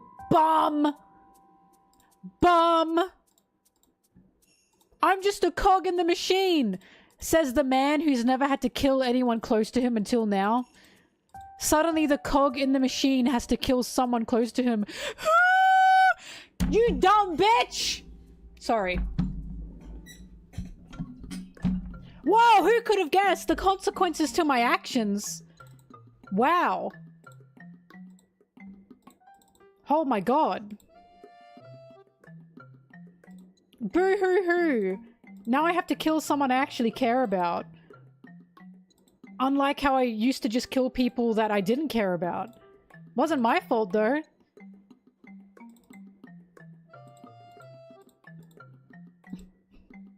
Hey, they told me to pull the trigger, you know? If they tell me to pull the trigger, I'm not pulling the trigger.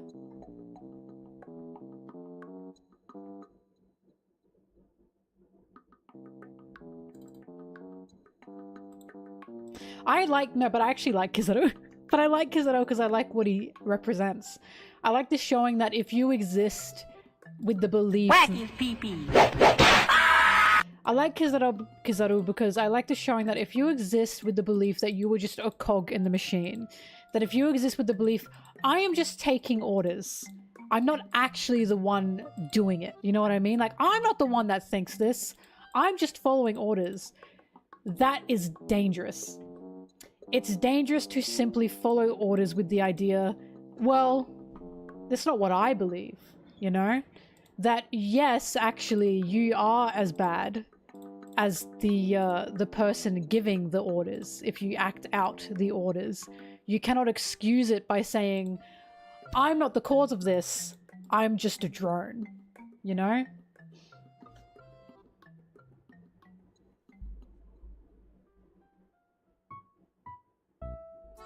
No, like, Kizaru's like Garp to me. I don't like him as a person, but I like him as a character.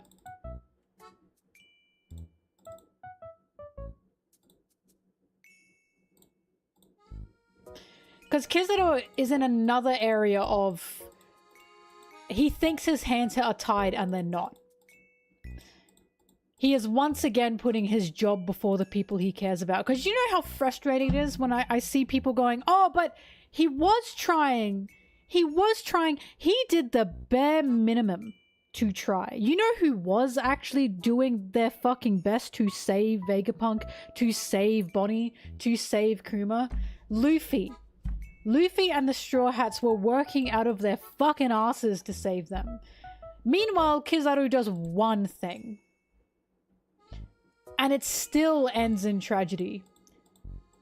I would have been on Kizaru's side if Kizaru said, wow, fuck this. I cannot work under these people. They want me to kill those who I am close to. Instead, he did the silent thing, the bare minimum, and tried while the Straw Hats are working out of their asses to save these people. And it's just like...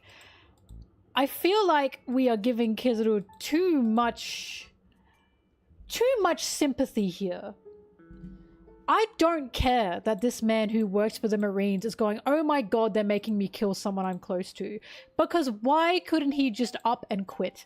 Why couldn't in that moment he be on the Straw Hat's side and openly go against his bosses? Do you know what I mean? It's spineless in my opinion. What he did was totally spineless. I care more for the fact Bonnie has her life on the line than I care for Kizaru going, oh my god, these orders, you know what I mean? And that's like my issue with people trying to go, oh, poor Kizaru. Fuck Kizaru, poor Bonnie, poor Kuma, even poor Vegapunk. I don't give a shit. Think about what Sentomaru did. Sentomaru was there. And you know what Sentomaru did? He heard those orders and he said, fuck that. No goddamn way am I doing anything these guys say if this is what they want me to do. We have an example of someone who was in the Marines on that island with Kizaru, who had the same relationship with the others that Kizaru did. And he said, no, I'm not going to be doing this anymore. I'm not taking orders from them anymore. And then people have the gall to look at Kizaru and say, oh, poor guy. No. That was spineless what he did. He did the bare minimum and he still couldn't go against the people giving the orders because he thought, I guess my job's more important here. I flicked him like a booger.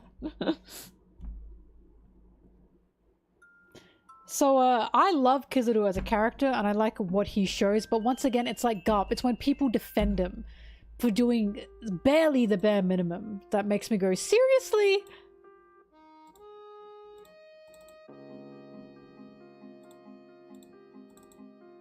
And it's especially rough because we are now seeing Marines turning against other Marines. We saw Fujitora on the Holy Lands and go, wow, this is fucked. I'm not doing this. I can't wait to see where Fujitora is right now. And we have now seen Sentomaru totally go against the Marines because he disagreed with what they were doing. Sul as well, do not forget. Sul was also part of Egghead for that reason. Because Sul also heard what they were going to do to Ohara and said, that's monstrous. I cannot be part of this anymore if this is what you guys think justice is.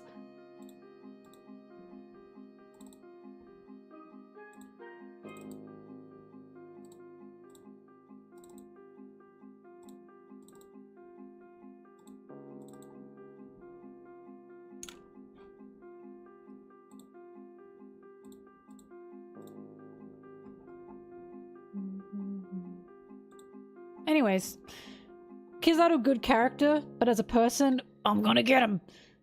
Oh, when I see him.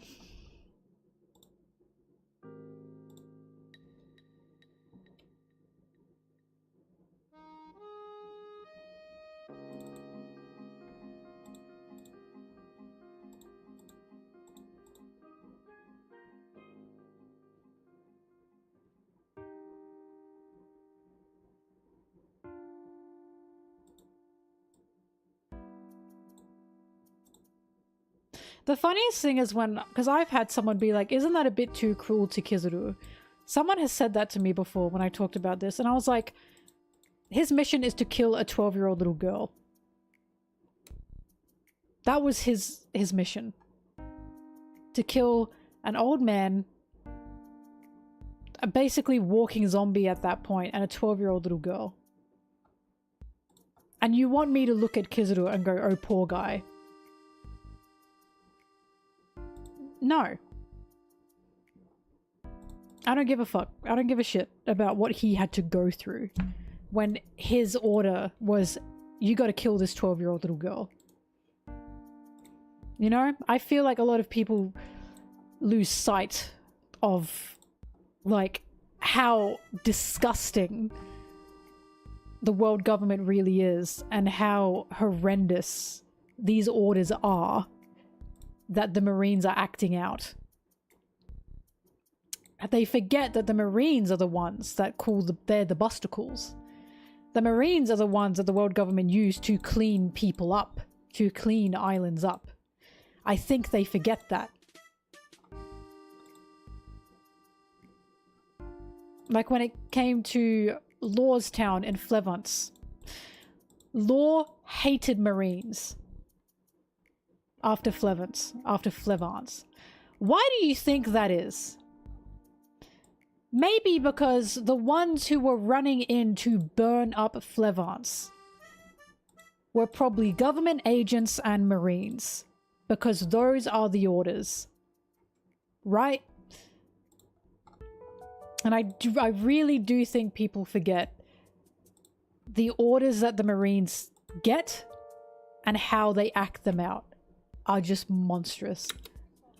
I don't care about Kizaru when his order was to kill a 12-year-old little girl. I don't feel bad for him. I'm just angry that he didn't stand up for the people that he loved in that moment and instead did the bare minimum to try and help in a way where he wouldn't get caught, by the way. It was of no sacrifice to him. Because his priority was still, I can't show them that I'm against them.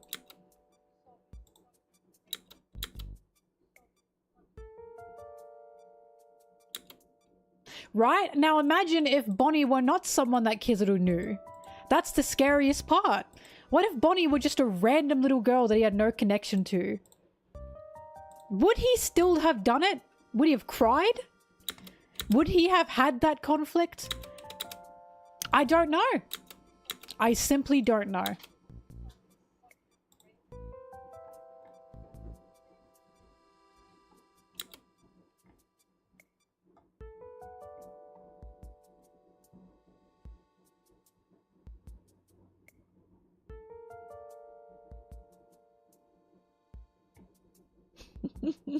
Yeah, you're not being spoiled because I've done that on purpose.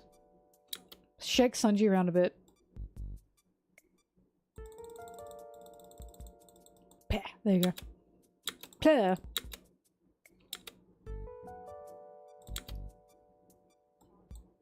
Look, I pissed him off.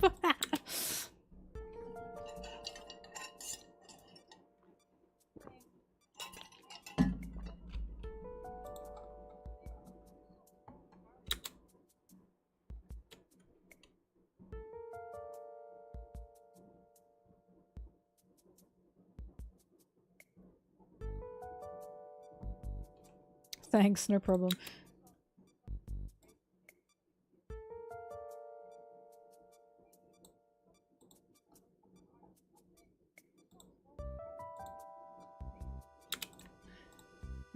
Usopp. I don't know what's going to happen to the admirals. I really don't. I love Oda's style. Something about me, I absolutely love wacky art styles. I fucking hate realism. In art and in animation, I don't like realism. I think realism can be a plague on creatives, especially with like video games. It's like how sometimes Nintendo games are not seen by a lot of people as anything masterful simply because they are cartoonish looking. And it upsets me. Because I love art styles of different in different ways. Whoops. I love different art styles. I love abstract, you know? I love the cartoony and the ridiculous. And I hate that a lot of animation, especially Western animation, is moving to photorealism. Which is why when something like Spider-Verse came out, it was so... it was such a relief to be able to have this creative ability that I can still see is not dying, and there's still a want for this kind of goofy and ridiculous sort of style.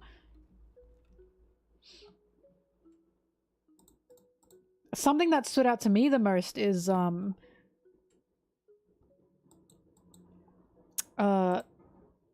is this meter offline? One of the first pages of One Piece is this! Right? And I remember when I opened this and I was like, wow! This creator is not shy about his style at all. He just went right in. Like, he's not giving you time to adjust to it. It's, no, this is my style. Take it or leave it. And I really appreciate that. Oops.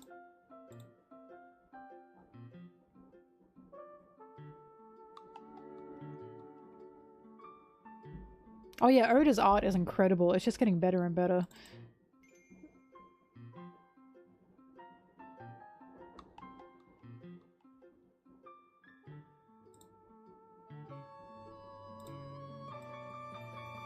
It's a shame that he has to rush a lot of chapters, drawing-wise, and I always think, fuck, if they just gave him more time, he could have, you know, some very, very clean panels. And I never blame that on him. I blame it on the crunch, you know? On the schedule that Shonen Jump push for the weekly releases that they're trying to get.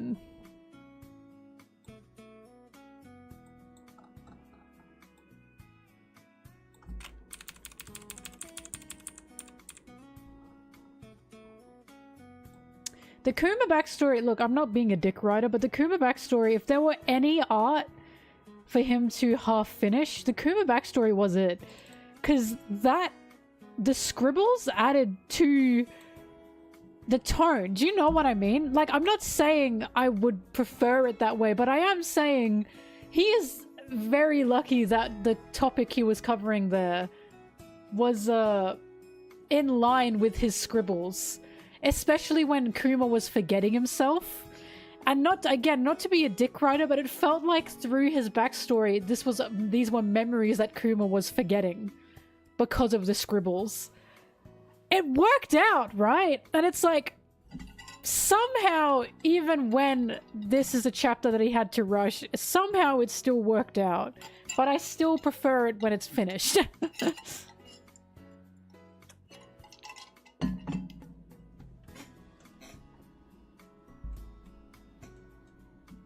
Oh yeah, Otis got the curse of creatives. I've got the same thing. When I finish a project and I have nothing to do, I have about half a day off before I go, fuck, I have to start my next project. Like, I tell myself I'm gonna have time off, and then I just get antsy. And I think I have to do something. I feel like I have to do something or I'm gonna go crazy.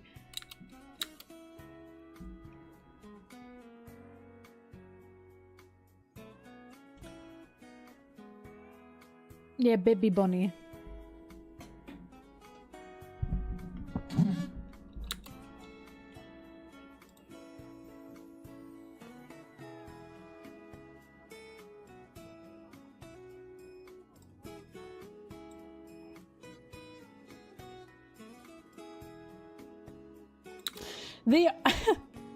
The only art style that in modern day manga that I have seen that I fucking despised is Dr. Stone.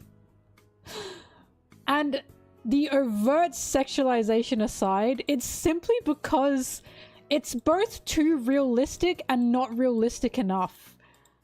The Dr. Stone art style is like bizarre to me. Because, hang on, it's jarring because he drew Whitebeard and Ace and it made me burst out laughing. Because something feels wrong. Sorry! Oh my god, sorry!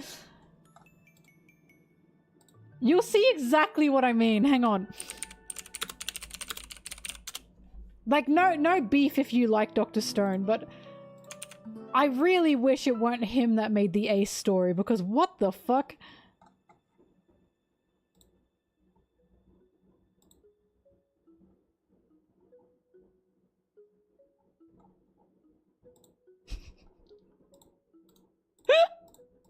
Like, I am so sorry. What the fuck is going on? Why is Whitebeard so realistic and so detailed? And then Ace is like anime pug bishy boy.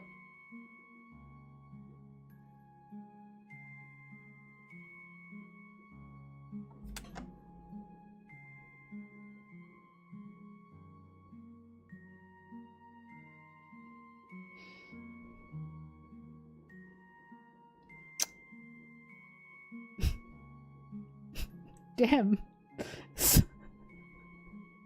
Sanchi, I'm sorry. Didn't realize that would offend him so much. Alright. I guess we don't have to look at it again. Anyway, you saw my point. You see my point. He is so detailed. And then Ace is like pug. And it's just a bit bizarre. It's a little bit bizarre. I'm just not a fan, I'm afraid. This is one of the only art styles where I've seen it and gone, I don't think I like that very much.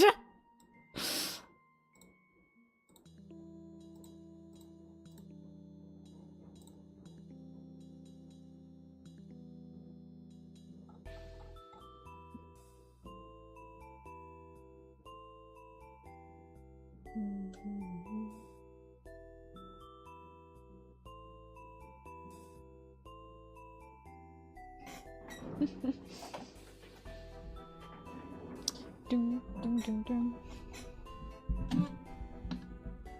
Greasy Ace.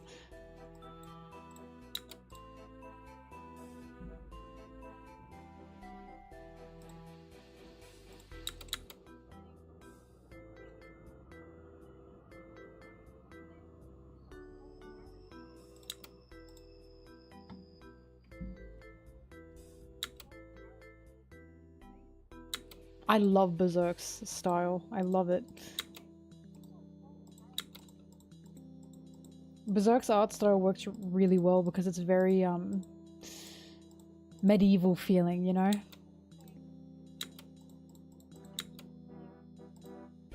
Don't get me wrong, there's a place for realism. I just don't like when realism is seen as the end-all be-all of creativity and of art.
I want Fujitora to join the revolutionaries. I don't like Sword. Sword's still the Marines. Again, I've talked about this so many times. I'm not sure why people think Sword is disconnected from the Marines. They're not. They still wear justice on their backs. They are still dangerous.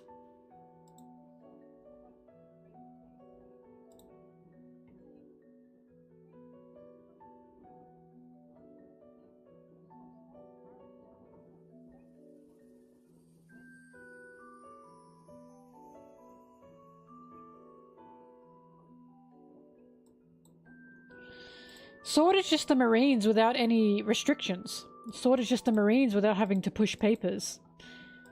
And that's dangerous. Think about, in history, militaries that have been removed from any kind of government sanctions. Think about, in history, any militaries that have been given absolutely no barriers. And they can just control themselves. Doesn't sound too good, does it? Doesn't sound like something that we should want.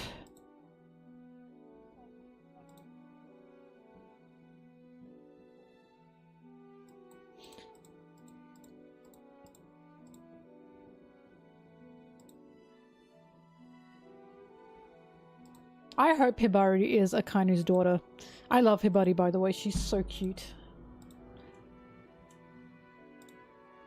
The reason I want Hibari to be Kaido's daughter... Kaido? Fuck, Akainu. Oh my god. Ah! Akainu's daughter is because Hibari likes Kobe. And... Kaido nearly fucking killed Kobe. Anyway, this is my dad, Kobe. Ah! It would be so funny.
Hey, I wouldn't be surprised if there were some revolutionaries in the Marines undercover.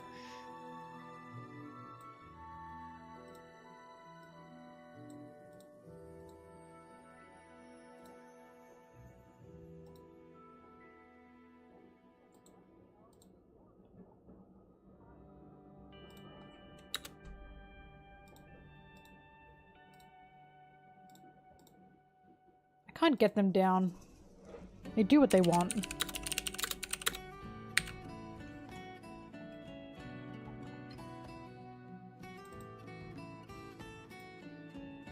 Where's the page where he sees Kaya? There it is. There it is. You're looking as unhealthy as ever, madame. I love this page.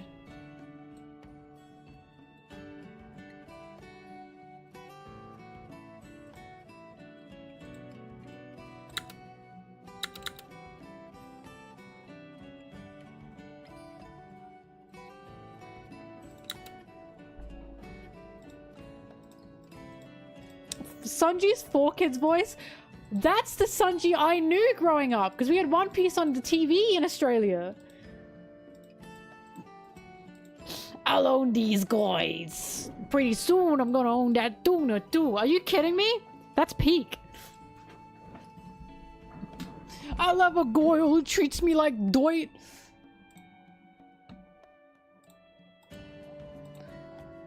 The way they call Sanji a lolly sucking loser. Oh my god, I cannot with that video. Sanji, if you know what's good for you, just keep sucking on that candy. Ah! What the fuck? Crazy work.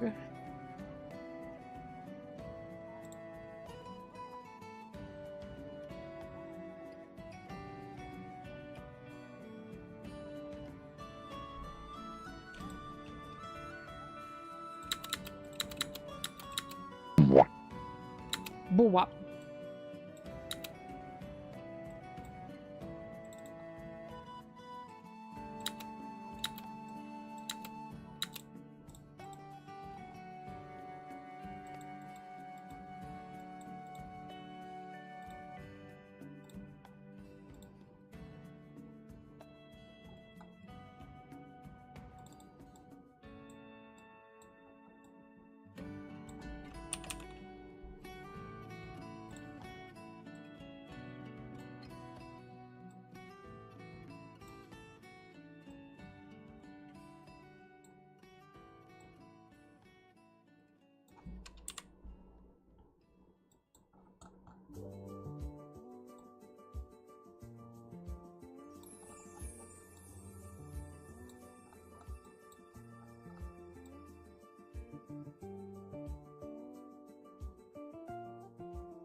Luffy, it's good to see you, buddy. Luffy!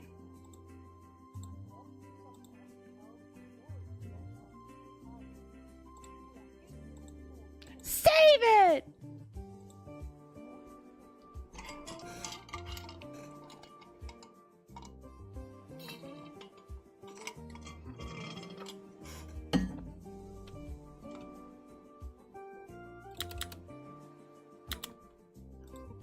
La la la la la. 24, 25. I really like these panels of Usopp and Luffy. Usopp and Luffy are really cute. Like, they're so besties, you know? They're adorable to me.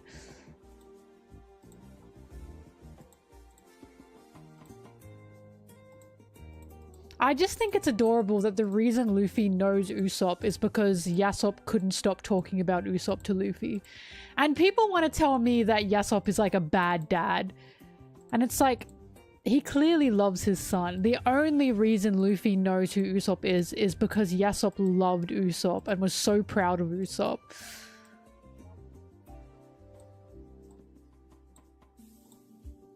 That's so cute.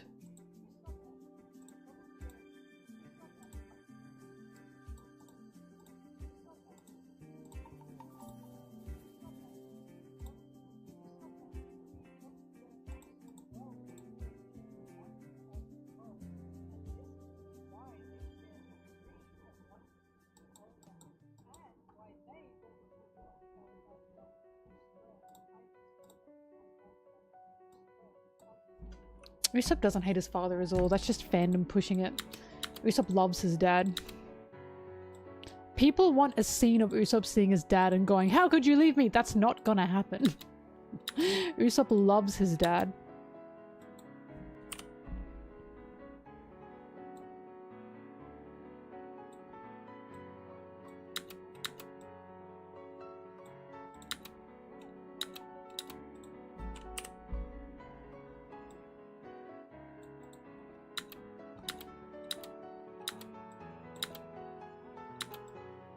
Bartolomeo burnt Shanks's pirate flag. The flag is very important. You think Luffy's gonna be mad at Shanks? Yes!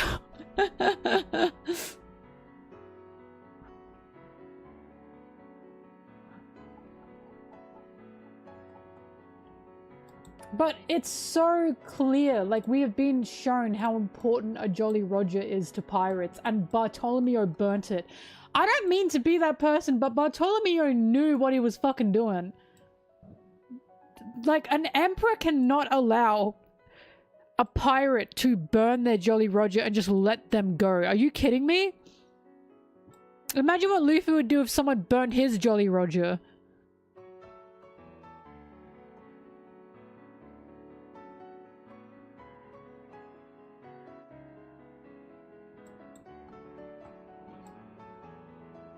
Usopp!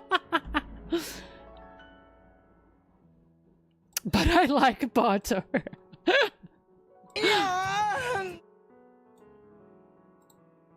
Thank you for the sub. Monkey!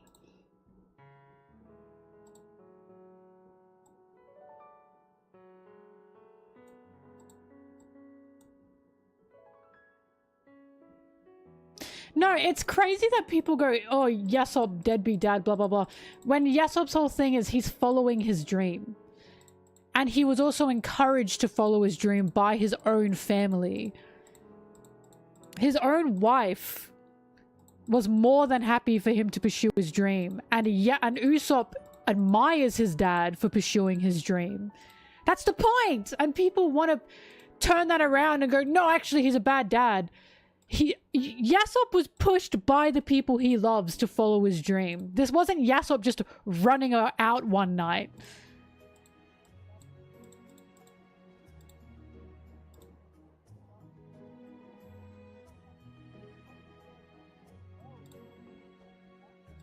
It's not like his wife died going, "My damn husband who I hate!" Like, what?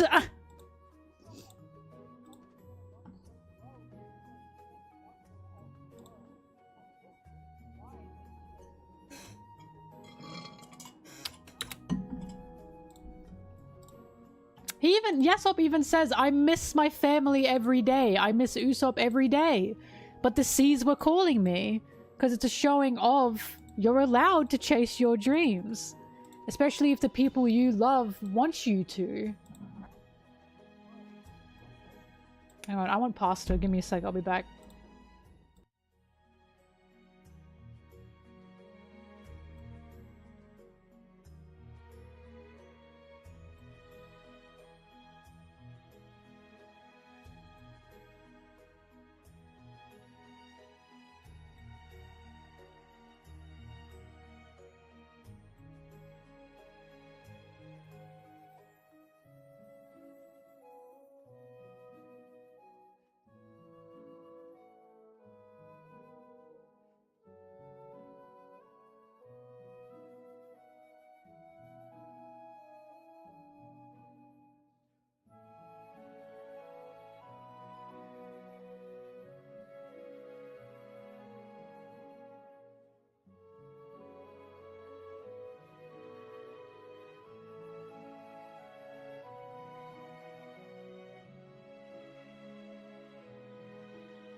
I'm back again.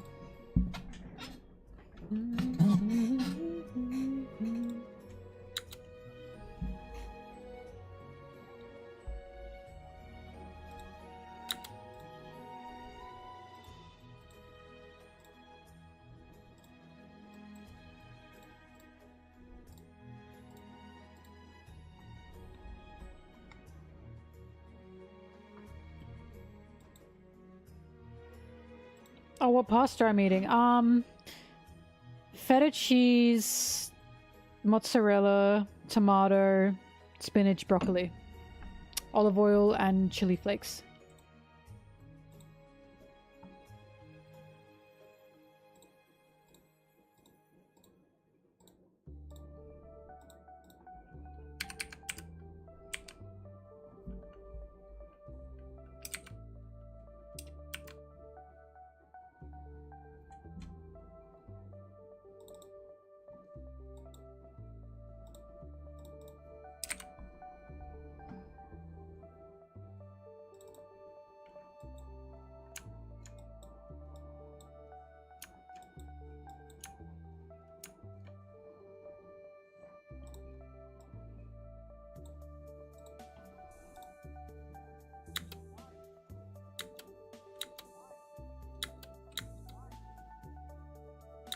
You don't know about feta?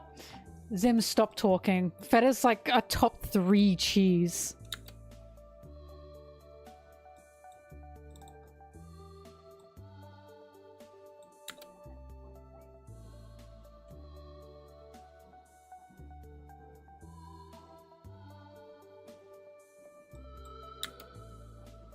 On what cheese? On what cheese? On what?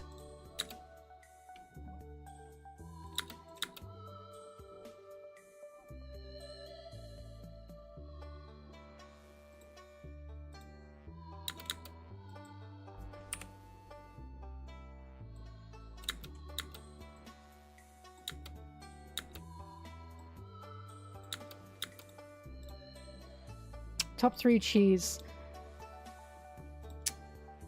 Parmesan cheese, feta cheese, blue cheese. It's hard to pick though because there's so many good cheeses.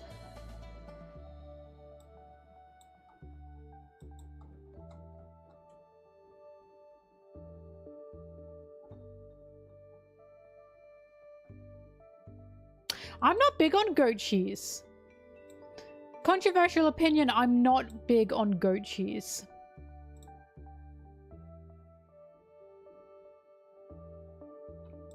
I don't like the aftertaste. I'm sorry. I don't mean to be a hater.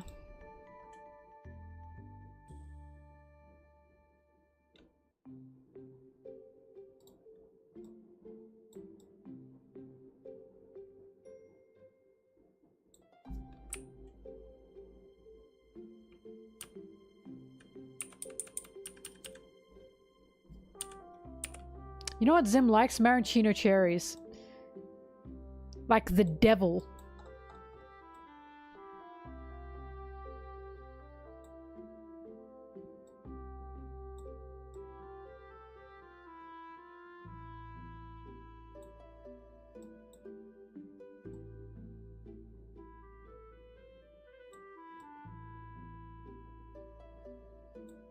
I'm making this harder for myself on purpose. I hate editing. I just hate editing, obviously. I hate myself. So I do this on purpose.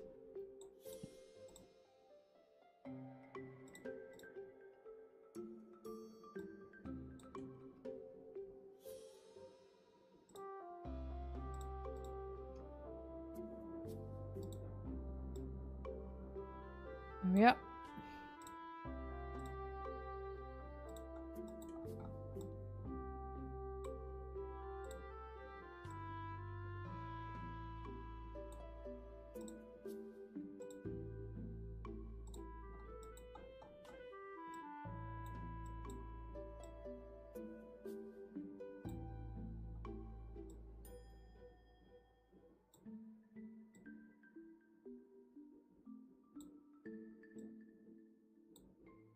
happened to Luffy?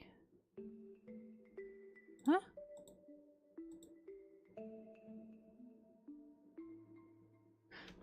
Oh, I fucked up. That's what happened.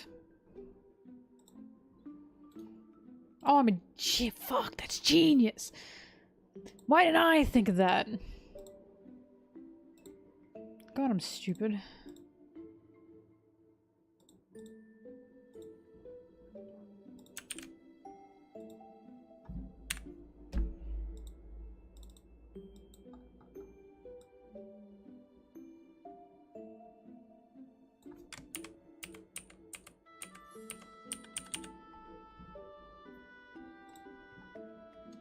I have not seen Cowboy Bebop.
Oh, 117.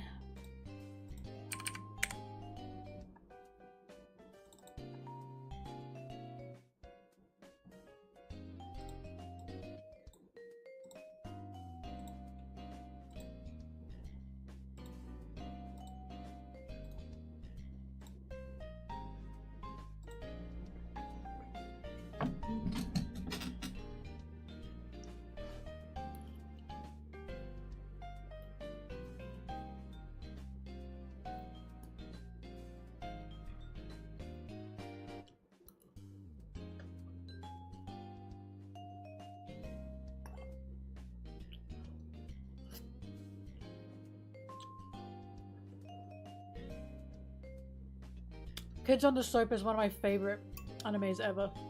Ever. I always tell people to watch it.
Do tomatoes taste sweet or sour to you guys?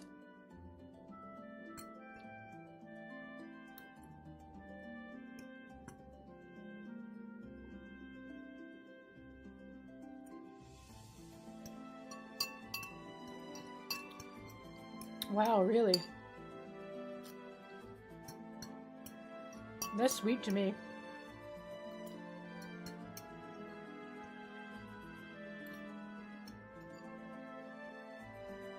Umami! That's true. They are full of umami.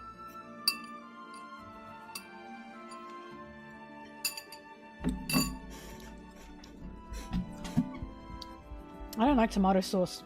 Tomato sauce tastes sour to me. But tomatoes themselves taste sweet.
Do, do,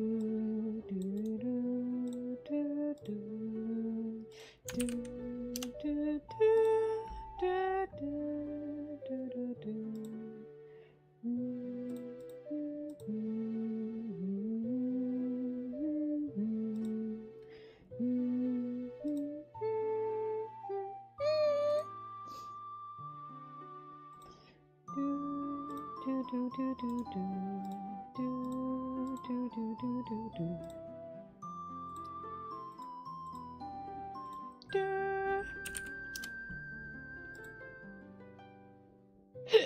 I haven't seen Vinland Saga.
Mm.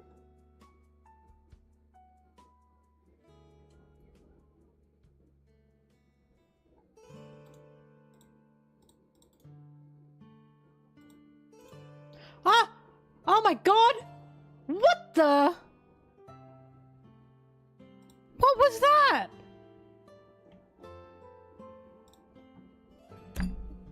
Microsoft is in my computer. Jesus Christ.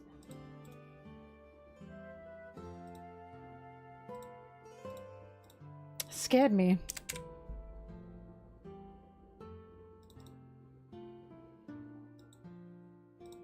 It was Outlook. It jump scared me.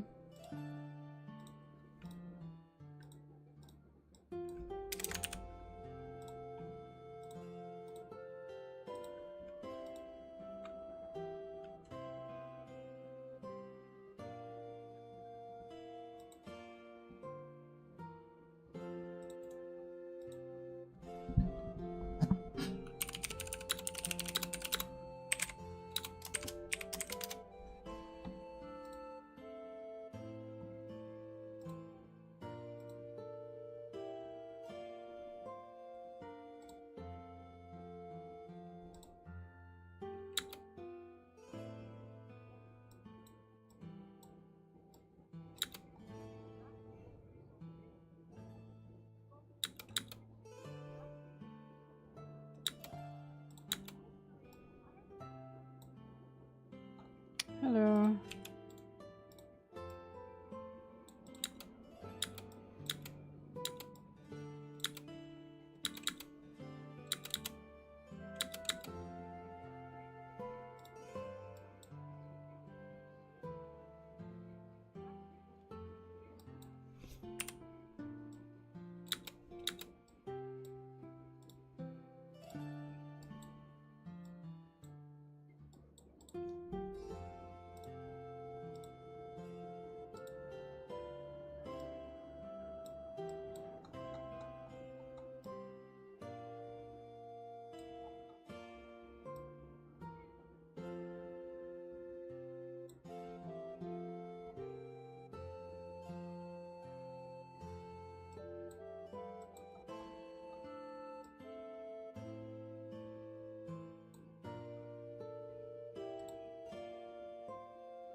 Sorry, they're all such idiots.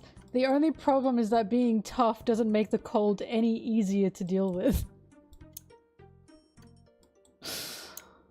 What the fuck is he talking about?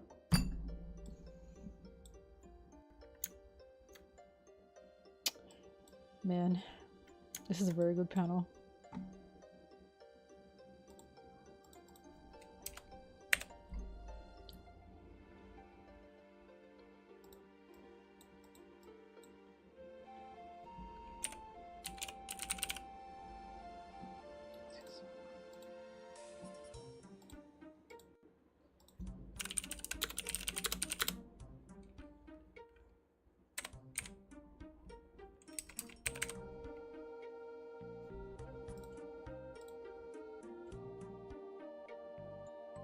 No, I stand by Punk Hazard was the funniest arc One Piece has. I think of it fondly. I have not belly laughed as much as I had with Punk Hazard.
Hmm.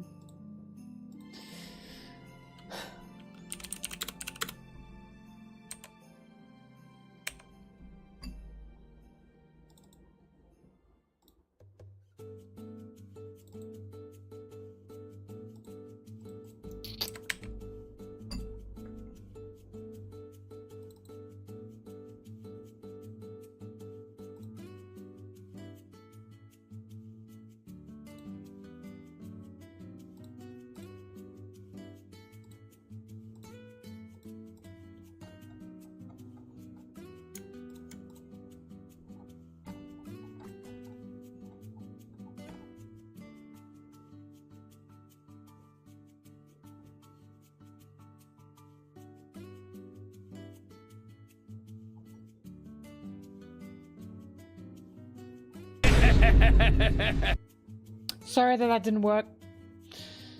I'll give that back to you. I keep forgetting to fix my emotes, my rewards.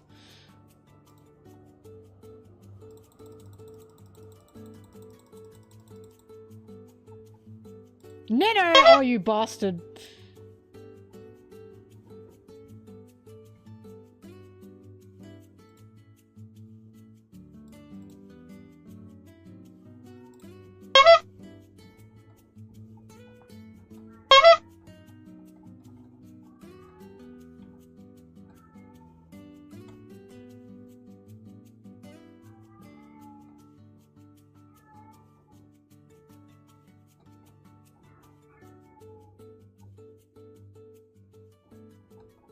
Yeah.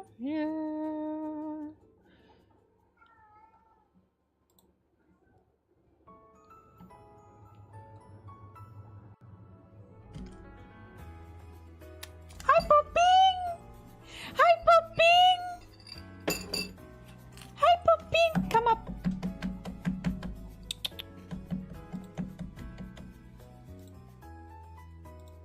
Come up. Popping.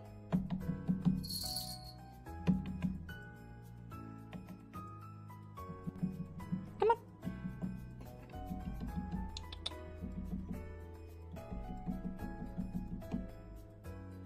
Popping. Popping. Popping, popping. Come on. Come on. Come on.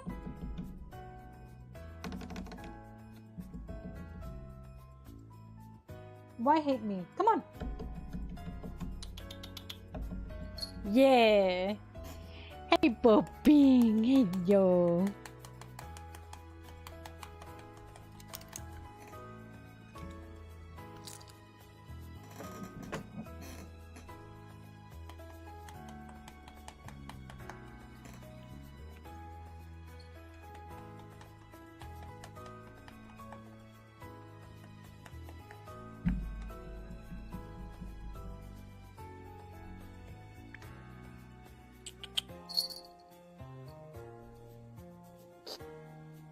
Oh, you are so cute.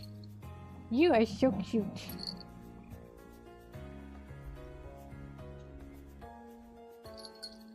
You are so cute. You are so cute. So cute, Bobby. So cute, Bobby. So cute. Show everyone your cute little face. Look at that. So cute. Free program is there for you to edit 2 videos together back to back. You can honestly just go online for that. Use something called Video Trimmer, you might be able to. She's got her head in my pasta bowl. You're kidding me. What? You feta cheese fiend. What is this?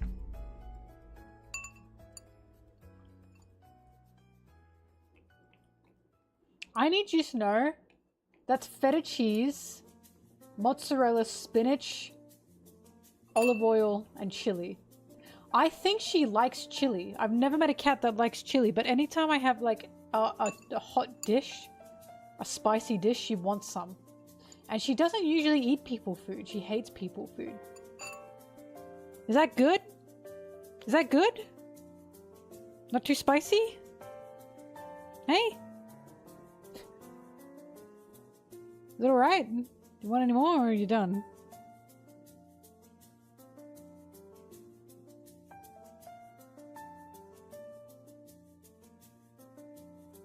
Alright, I think she's done. You silly girl.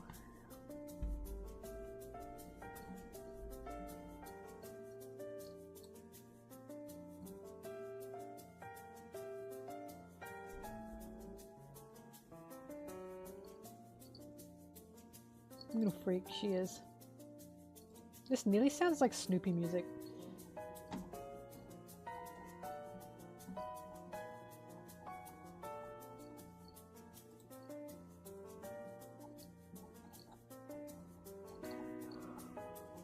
Oh, God.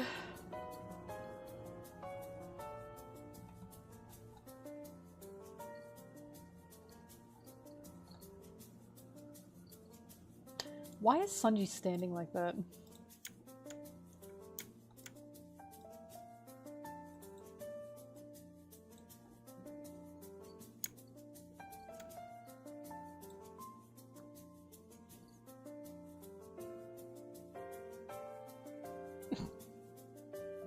Ridiculous. This ridiculous looking silhouette that he has.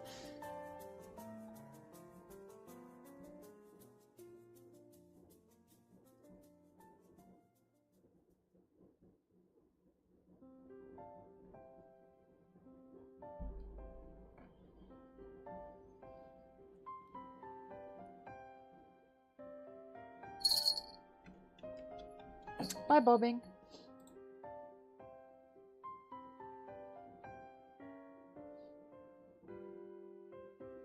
Bobbing's fave One Piece character? Don't know who her favorite is, but I know she fucking hates Law. Anytime I used to have more Law posters behind me, but she would tear them down. I have a few figures atop my shelf. She only knocks Law over. Just Law. I don't know why she hates him so much. I don't know why. But she's only targeting Law.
Sorry, I'm looking for when Usopp uses his,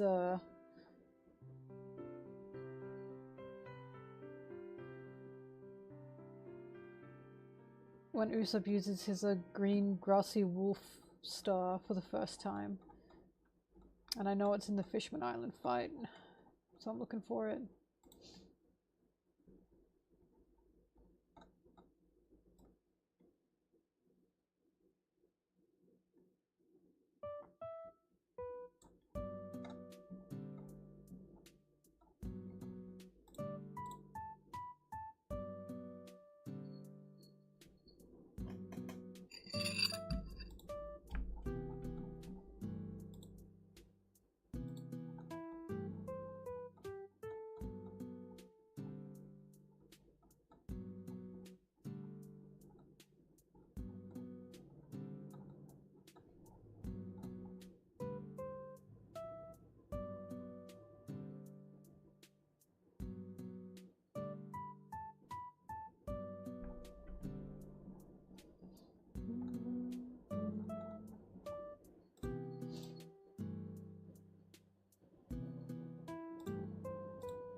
Sorry, I'll turn the alerts sound. Okay, someone want to squeeze Zoro?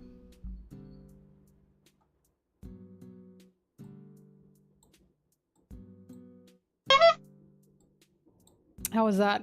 Did that hurt your ears?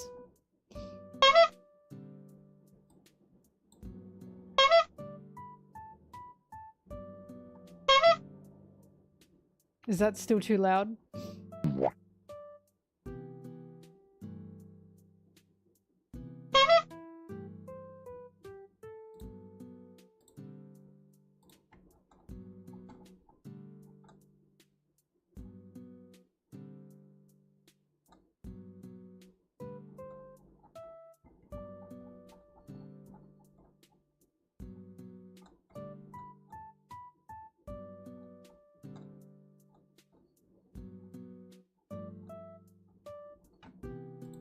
Whack his pee-pee.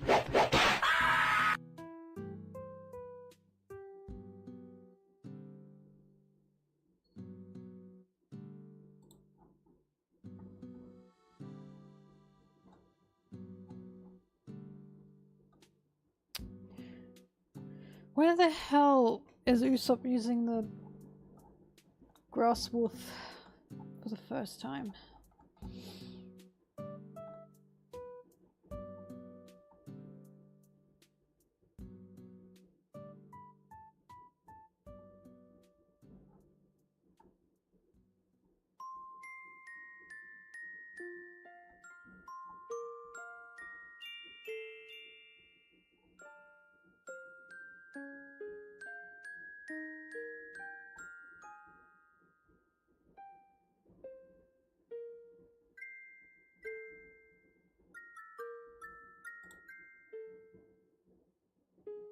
646, is it?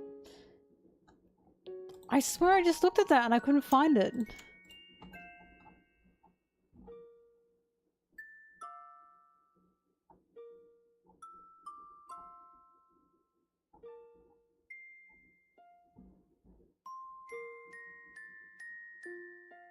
Oh, there it is! No, it was the double page spread, so I couldn't see it. Alright. Thank you.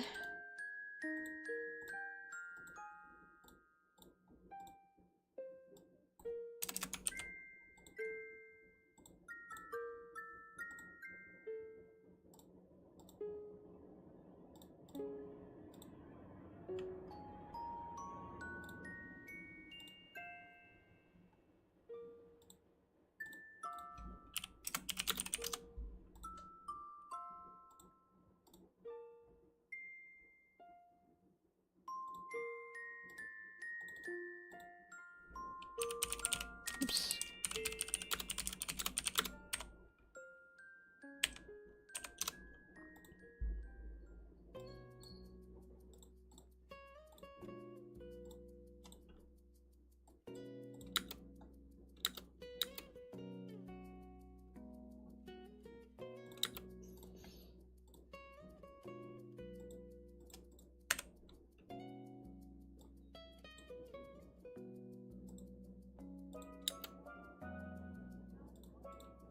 Bye-bye.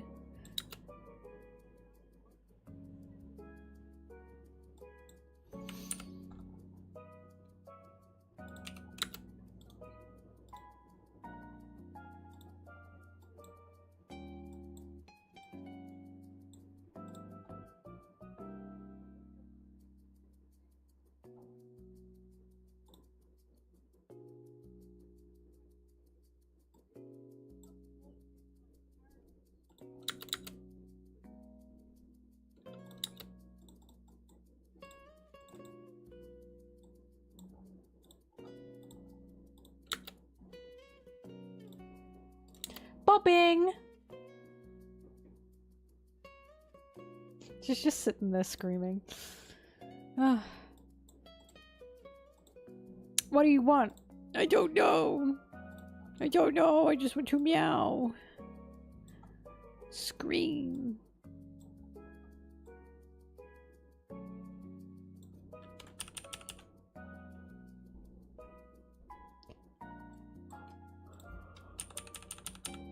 Oh, what AP?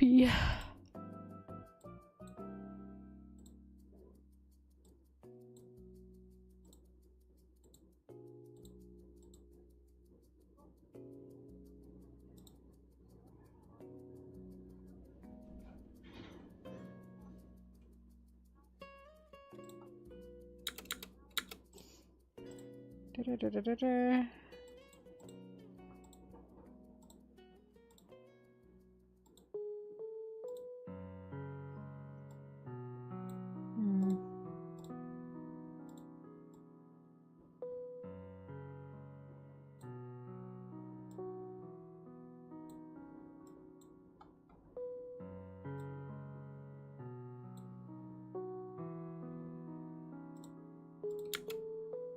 Whoa, a bit too fast there.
What did Luffy say to Frankie in Fisherman Island?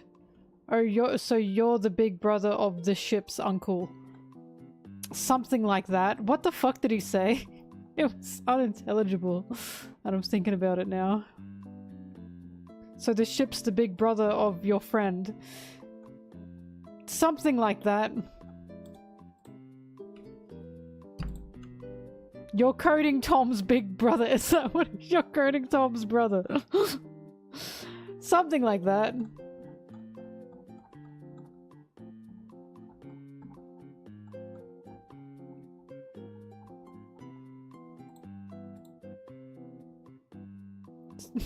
So you're the cousin of the ship's brother's friend. I like that Frankie just let him have that. Yep, sure, he said.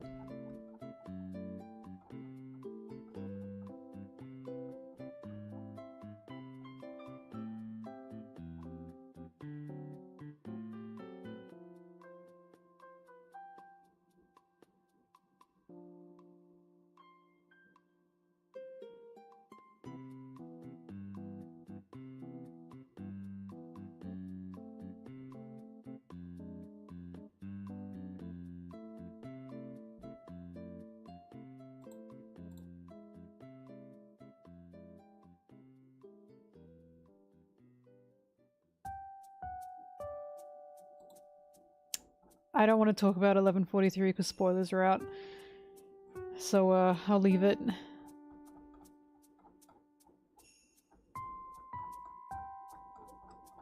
Like, I know, like, I don't know and I could predict, but because that'll just lead to some people slipping. So, we'll leave it for now.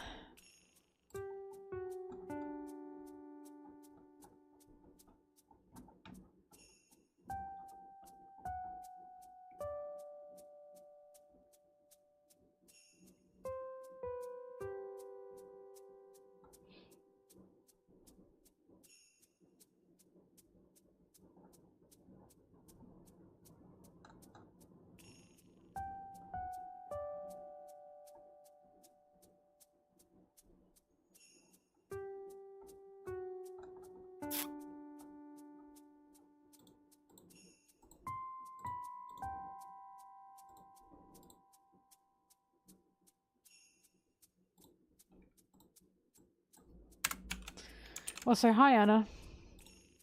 What are you doing here? What are you doing here?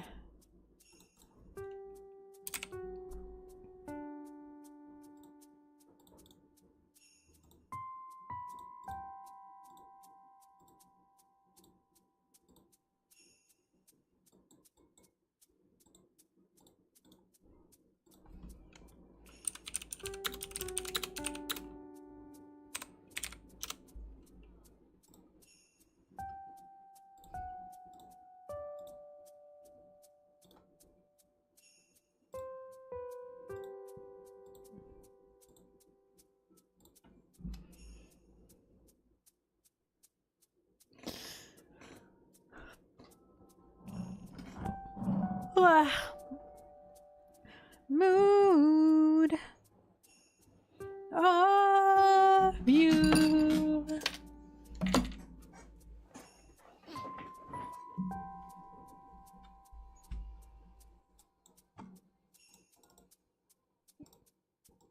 And on.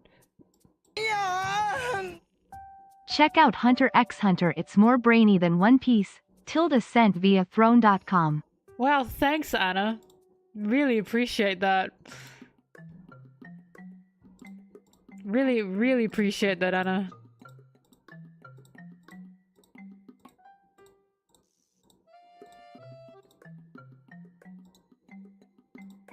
The moon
Very first hyperfixation fandom Pokemon. I don't even have to think about that one.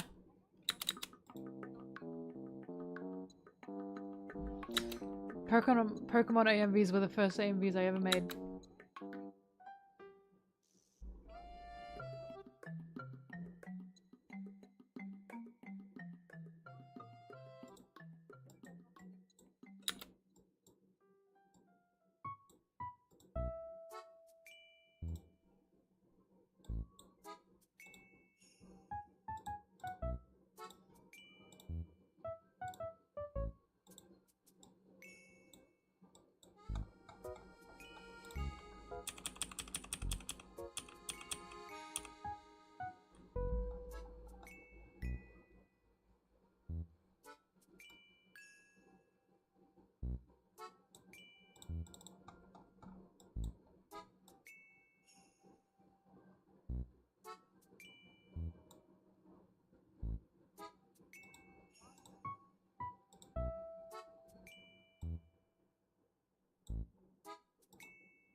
Popping! Hates me.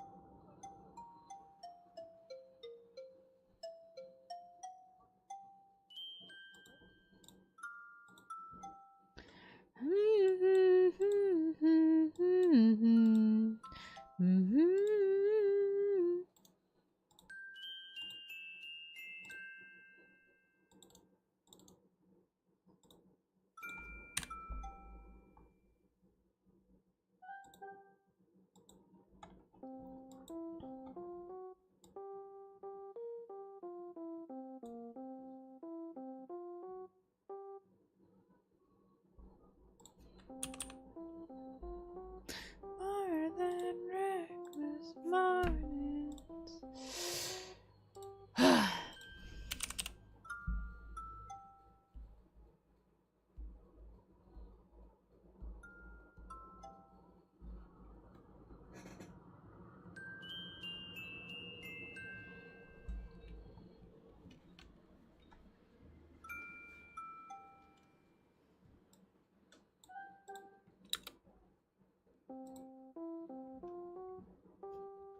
I love this video.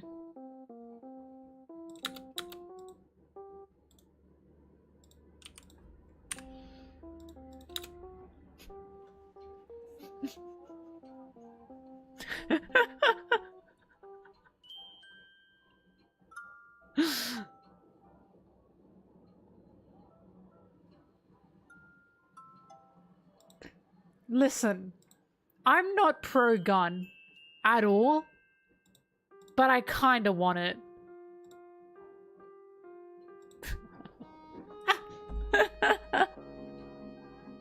I love that one. God.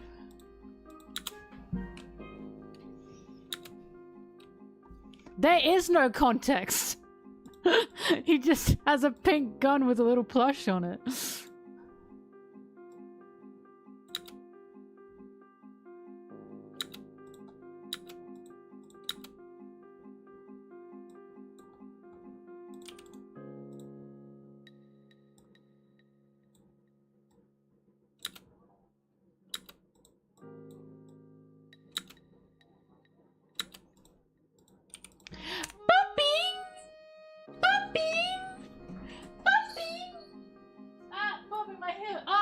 grabbing my earphones. Puppy! Come back. Yo! Oh, she hates me. She hates me. She hates me. She knew what I was gonna do and she ran.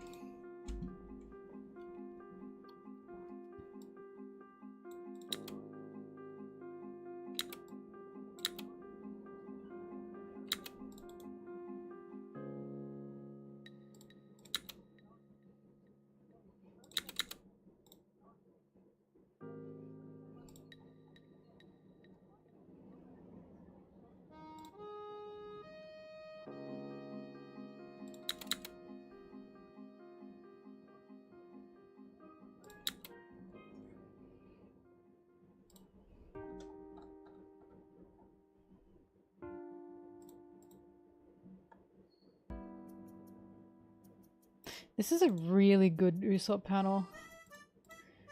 And you know what? I'm not showing it to you. I don't want to show it to you. I just don't want to. But I really like the Usopp panel.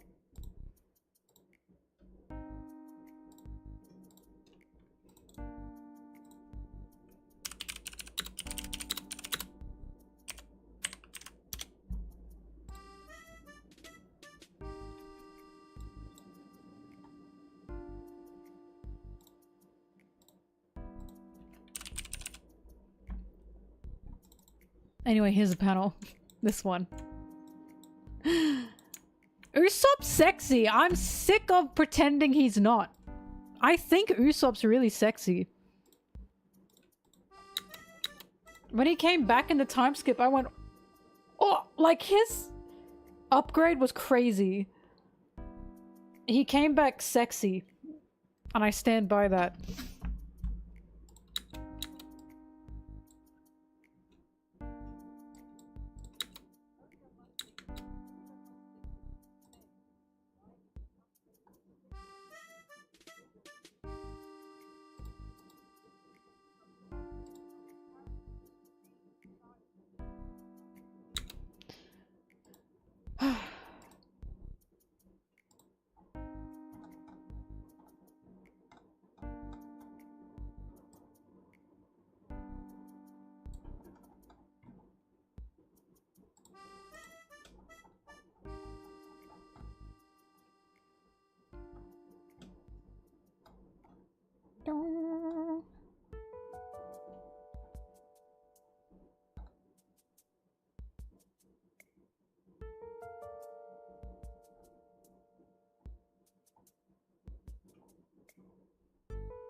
I really like the part in Berserk where God says, I'm about to go berserk. And then he starts cutting all over the place.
I really like when Guts says, lemon! And then he eats it and he goes, ah! I also really like that part.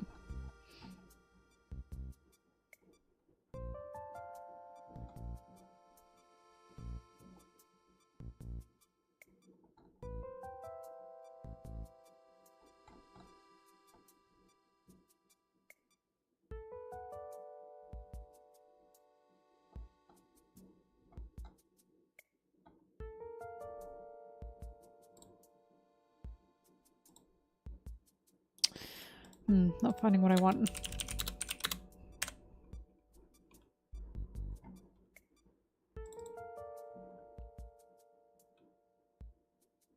That's what I want.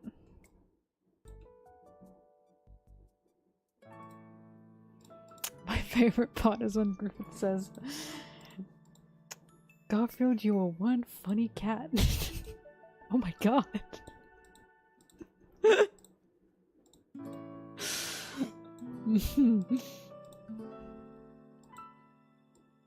Garfield, you were one funny cat. Oh my god.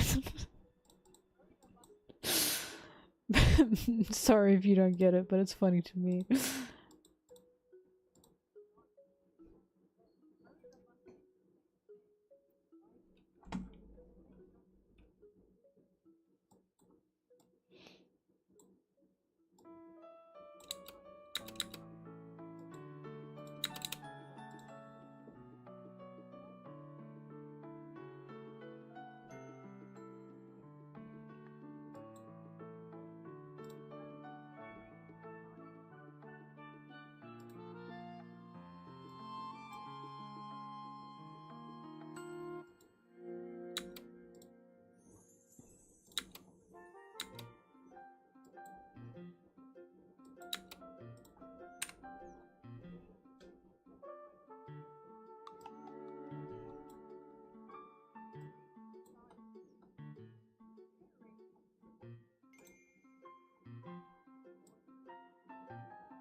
I wish I knew.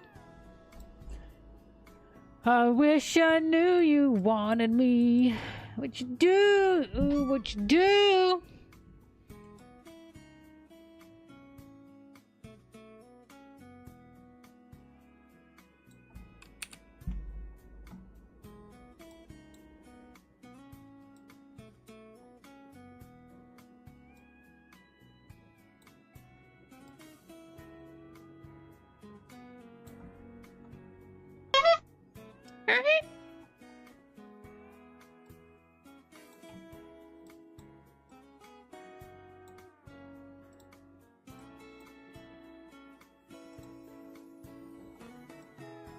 Oda, you're lucky you didn't get sued by Nintendo for this one.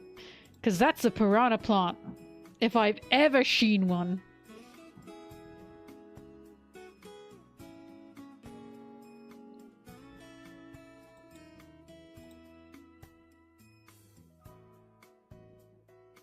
Question to Americans, do you guys say piranha?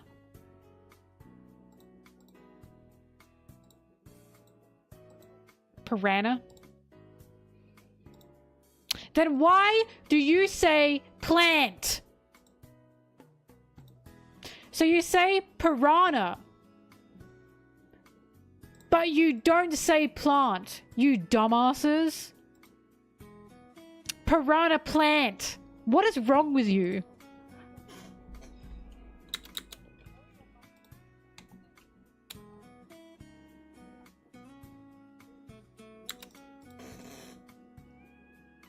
This is like when I found out you guys say process.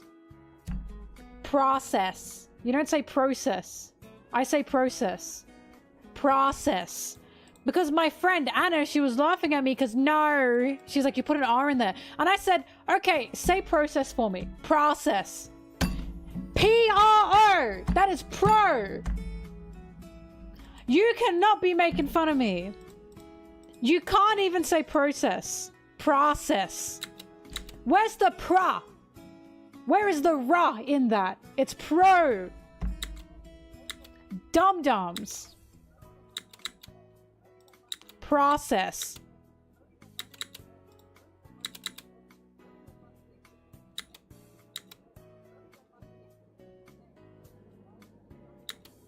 Aluminium? Aluminium? You mean how I'm saying every single letter in that word and not aluminum? Like an idiot? Daughter. Princess.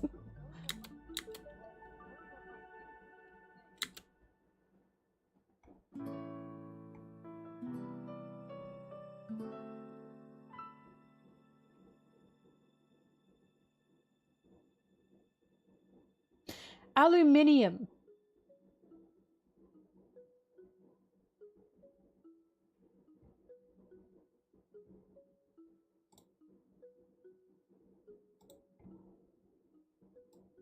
Look what you typed, you dumbass. Can you see that? Can you see what that says?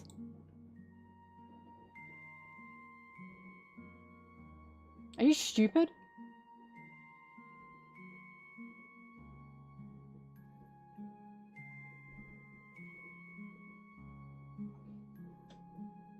It's literally aluminium.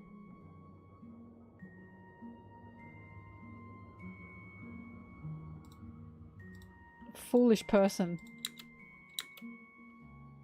Foolish person. Kaido is a Japanese word. That does not count. We're talking about English words. Americans type it different, do they?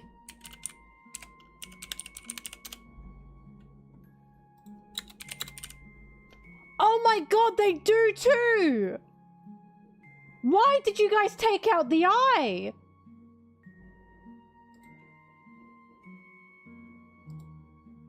Why did you do that?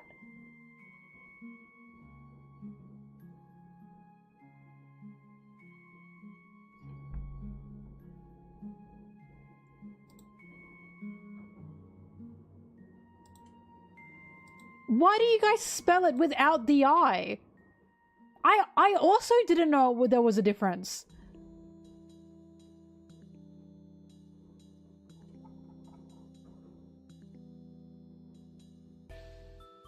Oh my god, you... I had no idea Americans spelled it without the I. You actually spell it aluminum. And we spell it aluminium. What the fuck? Why did you do that? Fun fact, aluminium came first. I just looked this up. Aluminium came first. And then for some reason, the Americans said, no, we don't like that the I's in there. We gotta get rid of that. I know why there's no U. I know why they take out U in color and favorite. Because of printing pressed stuff from back in the day. But removing the I in aluminium? What is wrong with you?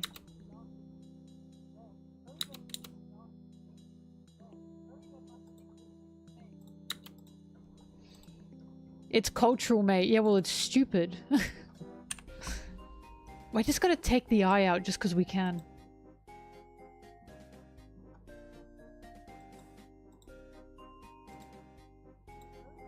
Color.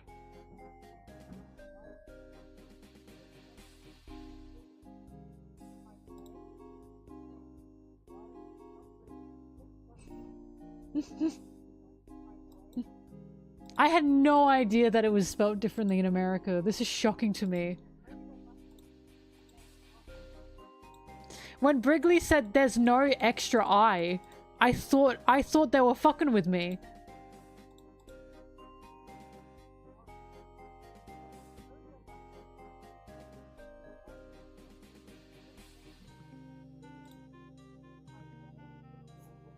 Look, the word I hate the most ever in the English language is blind. I fucking hate the word blind. Because there should be an E at the end to elongate the I. That is how E works. But there is no E. That should be blind. Not blind. B-L-I-N-D should be blind. It's like breath and breathe. Right? To make breath into breathe, you have to add an E on the end to elongate the E-A. Why the fuck does blind not have an E on the end? I hate it. I cannot stand it. A blind person wouldn't know the difference. It's true, but you shouldn't say it. Oh no. Yeah, but I know the difference.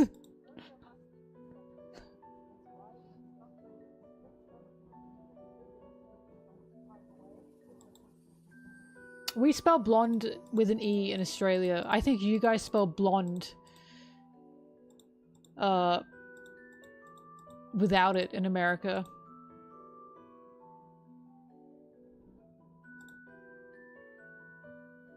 You spell blonde with an E? I didn't know you did that.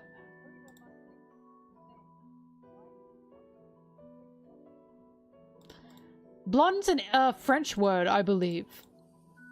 Isn't it a thing in French that E with an E on the end, it was for women? And without an E on the end, it was for men? That's why when I call Sanji blonde with an E on the end, I giggle to myself. Ha. Womanly blonde.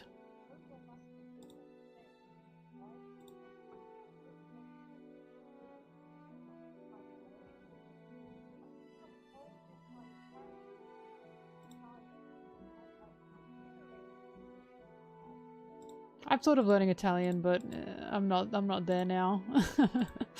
I'm too old. La, as you guys say, and law. Lore. Yeah, we say law and law the same. Law, A-W, and law, O-R-E. That's the same noise to us.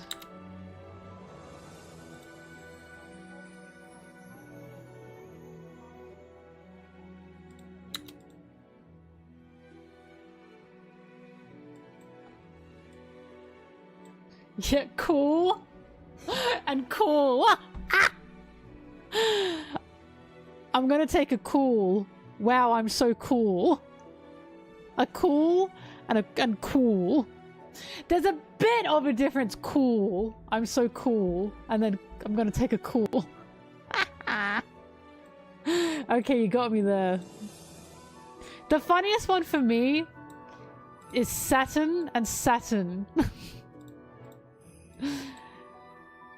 So the material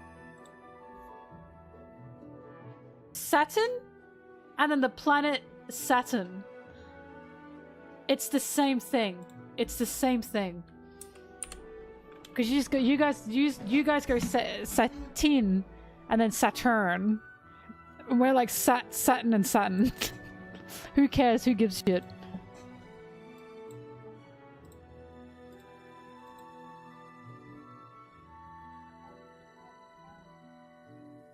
Saturn.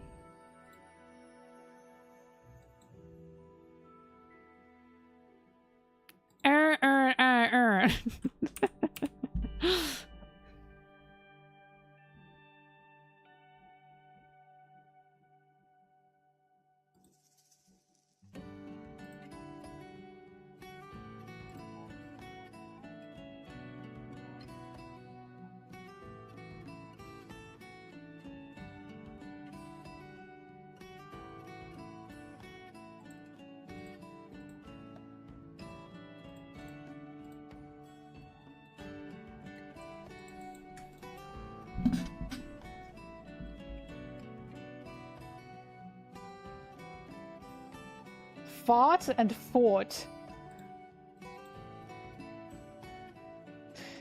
Something funny that Americans say is horror. Horror.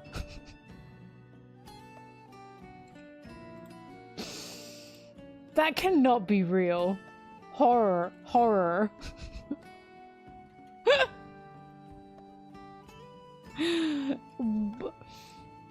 Horror. That cannot be real. Horror. Or. Horror. Horror.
Holy crap, Lois.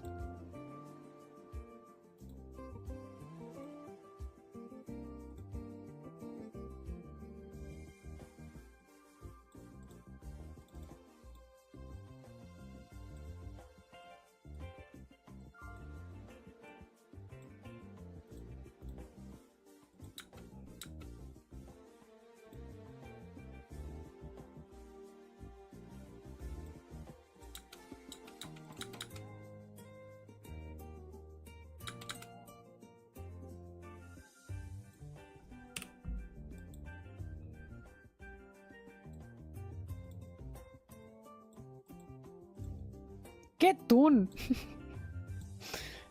Pink, get done. Bye.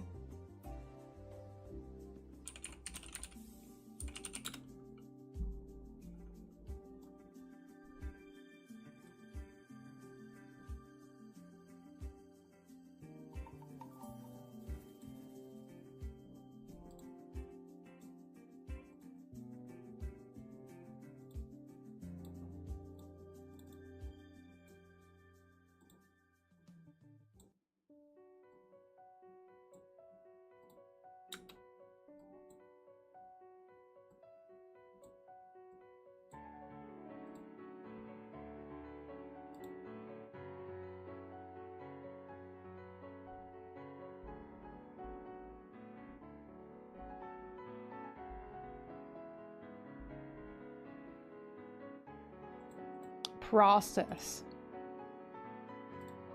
Just silly.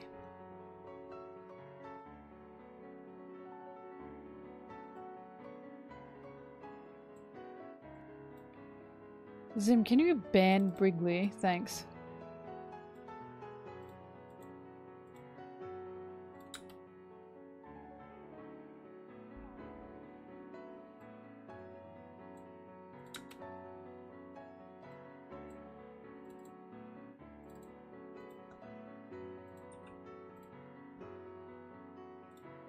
Mods, can you kill this guy?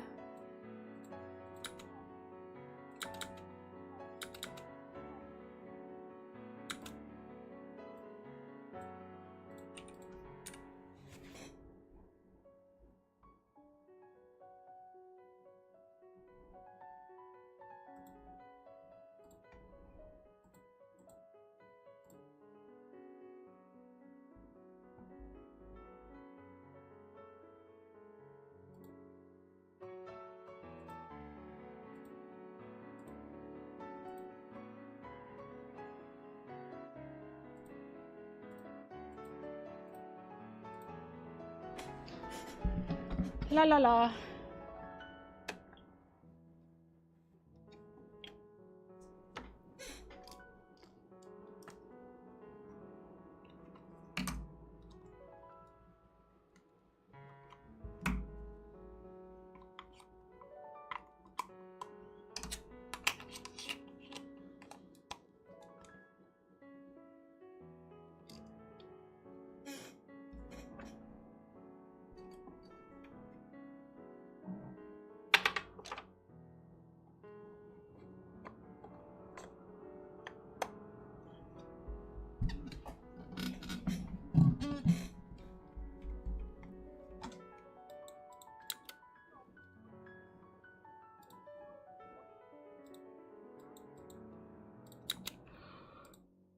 But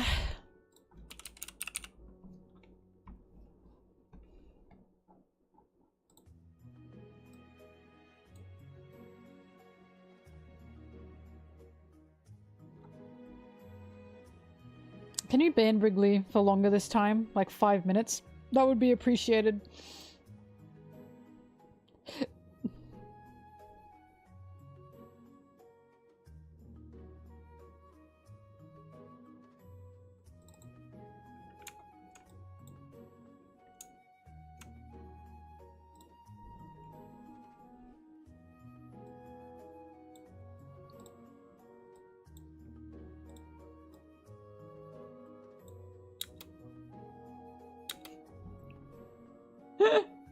I know for a fact Brig has pulled up the throne link because they're getting timed out, so they're going to communicate through throne. Lala, why Lala? Lala.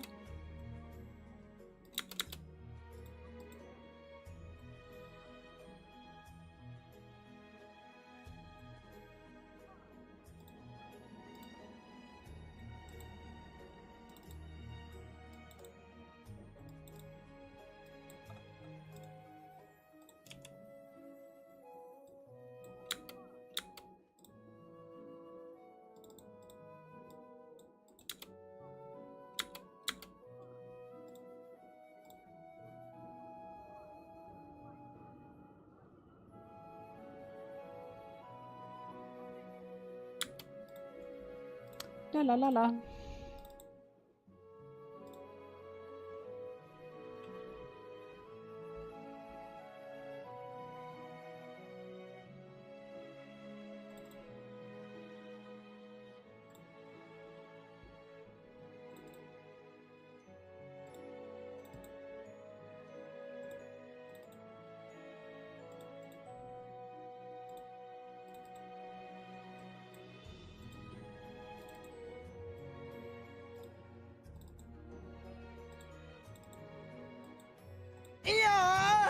There it is. Mel, have you considered touching on some serious topics in your videos instead of talking about this childish nonsense? Tilda sent via throne.com. I saw it happening as well. I called it.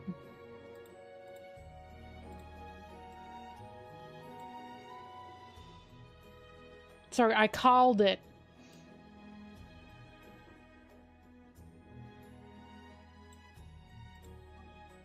I'm glad that Briggs moved to the VV figure because I really want that VV figure.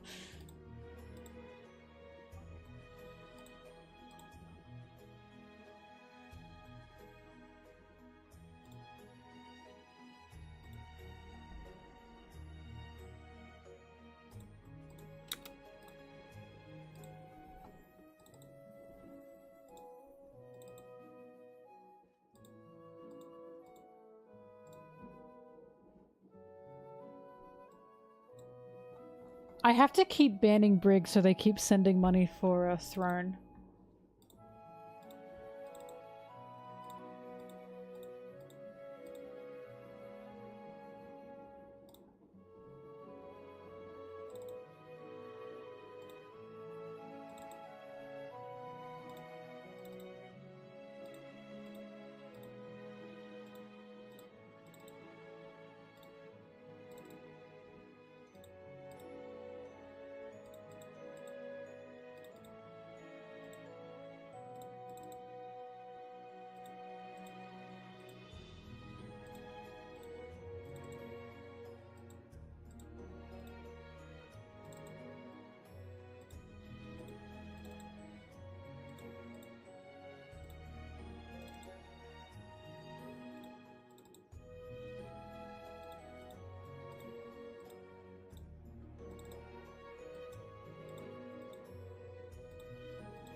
Hmm.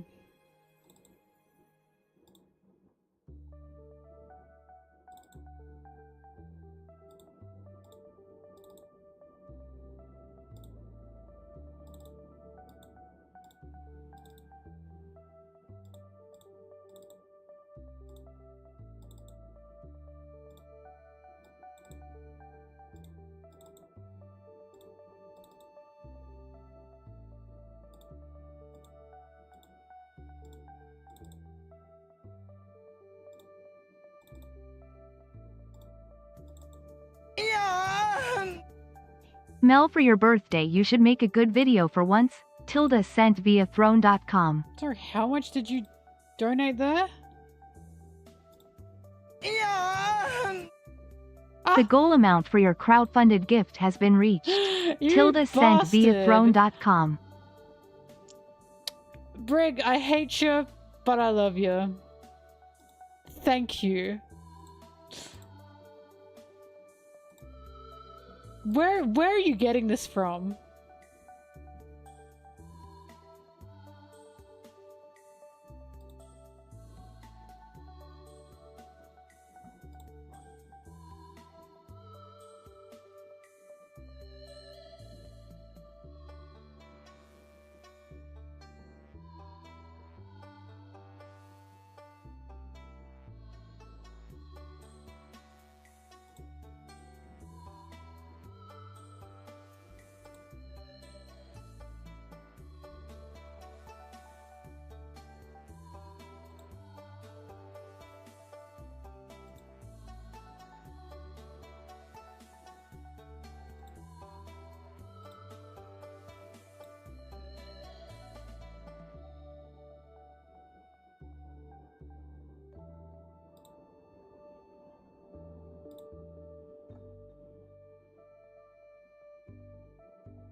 Howdy do, boys. How do you do?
Sorry.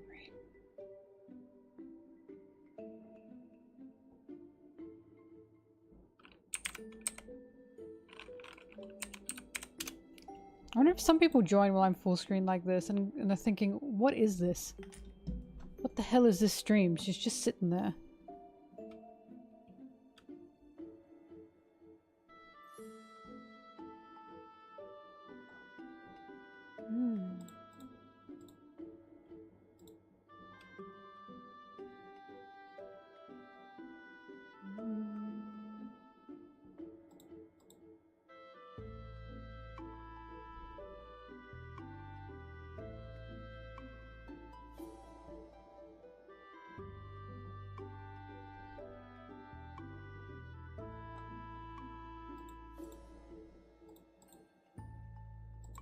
Do, do, do.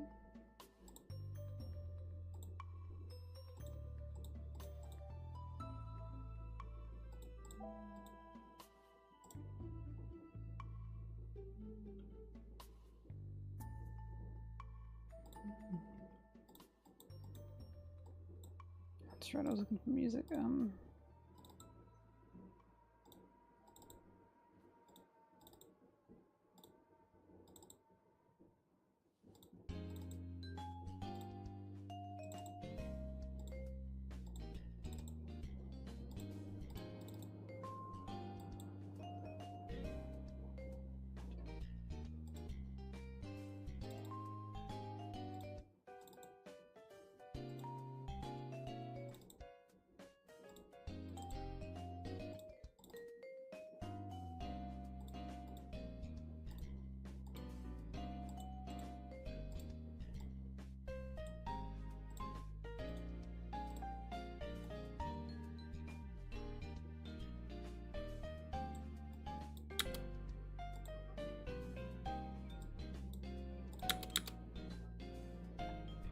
Hi.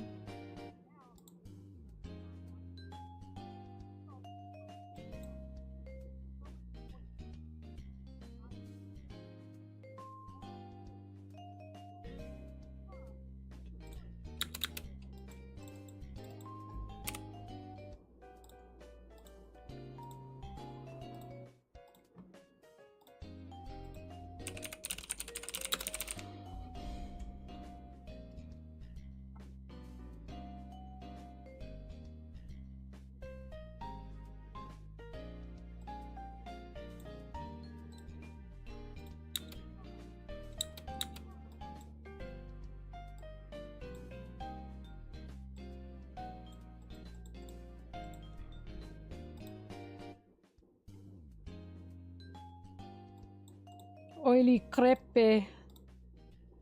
So true. This is such a cute Sanji cover. I want this framed.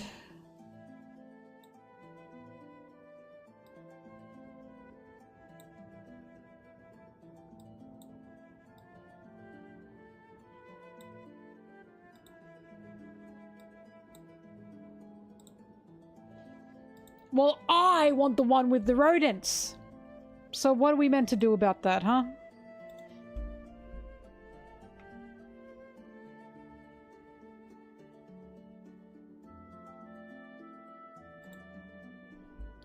What did you see with your special eyes?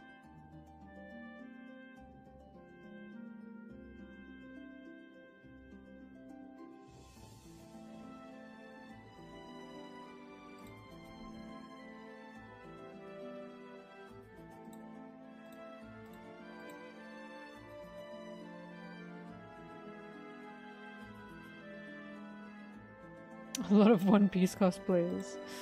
I see.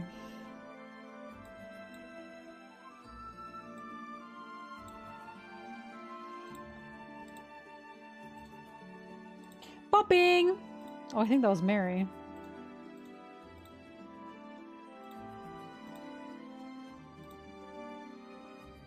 Shmary boo baby.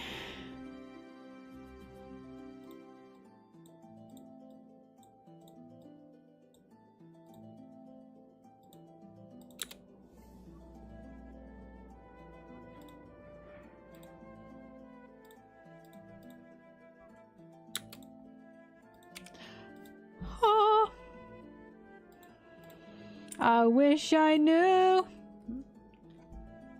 I wish I knew you wanted me.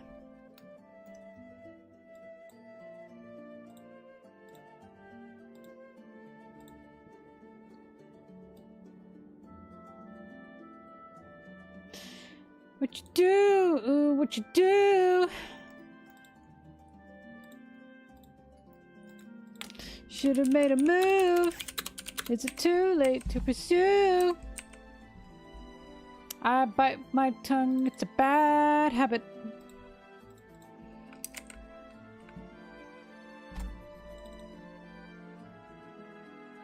Oh god.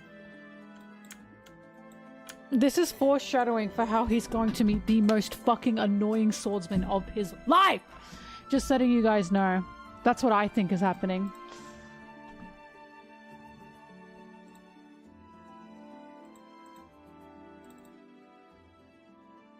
Youch.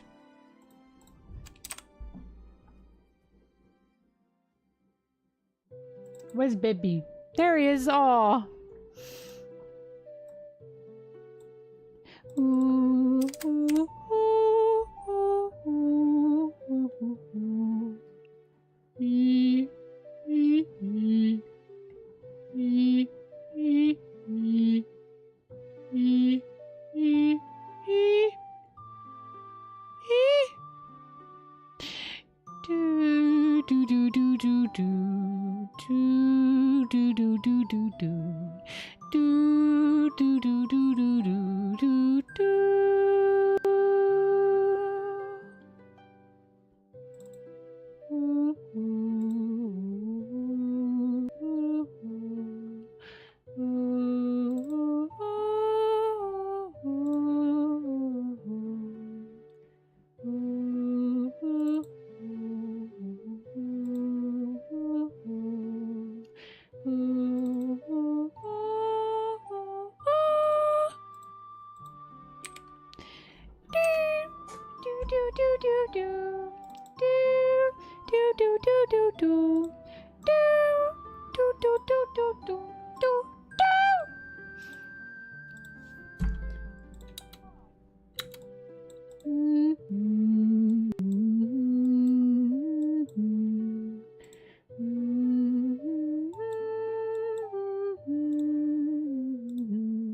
I think Sanji started smoking at 13.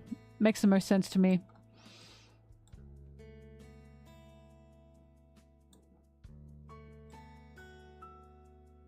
Let me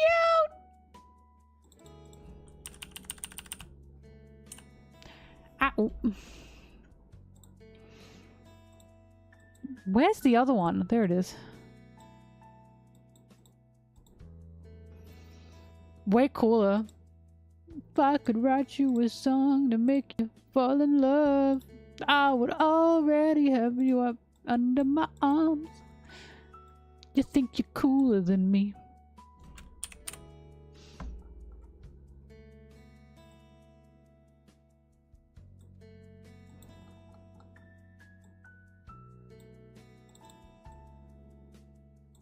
Hey guys, ready for this? Check this out. Ready?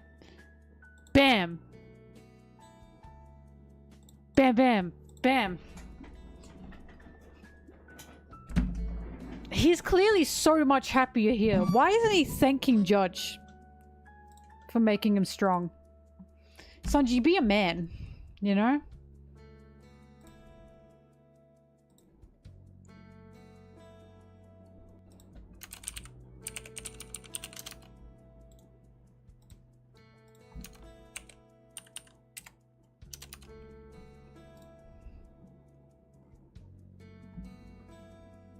Sanji started smoking because I talk about it in this video. He started smoking because he wanted to grow up.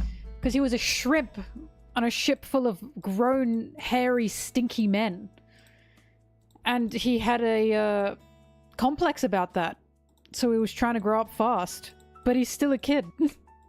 That's why the whole thing is when Zeph calls Sanji a kid, Sanji yells, "I'm not a kid! I'm not!" And then he like does a flip. It's so fucking funny. He throws a tantrum and says, "Stop treating me like a child." And then he slams the door behind him and like does a flip. It's really funny. What a dumbass.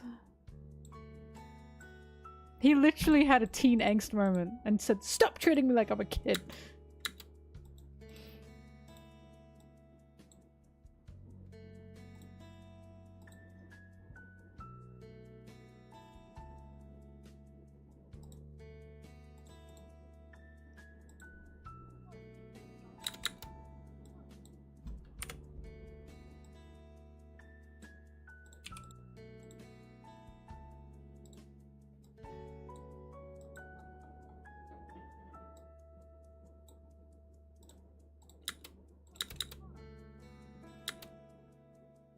Nah, Sanji's not gonna get lung cancer. He's mutating, guys. His body can heal itself because he's a fucking mutant. He can set his leg on fire. You think smoke affects his lungs? He should thank Judge for the fact that he doesn't have lung cancer. Anna, are you still here?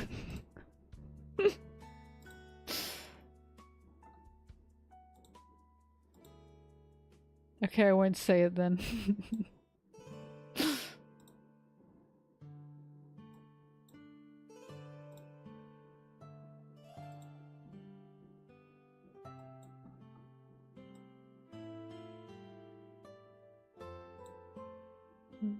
Hello. I'm not doing anything to him.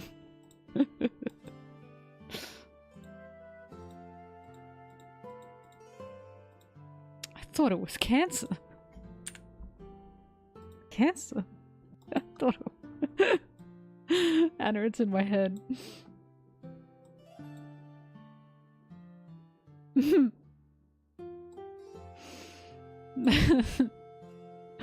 Look, context.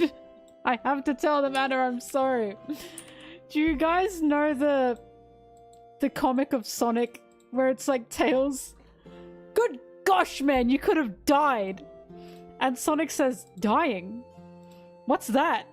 And Tails said, it's when you're not living. And Sonic says, what's a living? And Tails says, what you're doing right now. And Sonic says, I thought this was standing. And basically I read something with Anna, and in the thing the person got leukemia, and I mentioned to Anna like, interesting that they got cancer, and Anna said, I thought they had leukemia.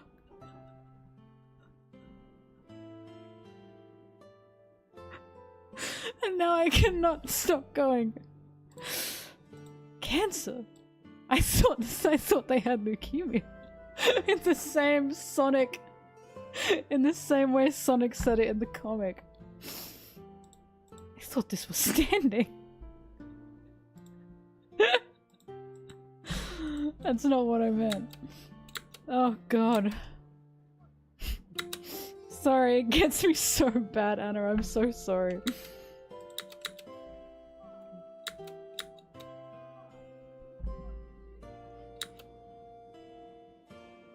Apartment complex? I think it's quite simple. Actually, Anna did say leukemia is cancer of what though? And I honestly didn't really know how to answer that.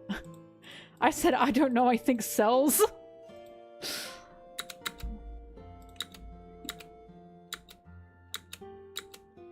You're telling me a shrimp fried this rice? Isn't it bone marrow? I don't know. I just know it is cancer.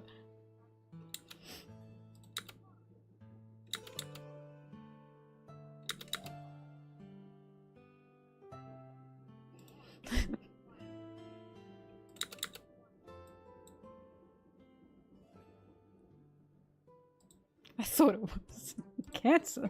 I thought it was leukemia. Mm.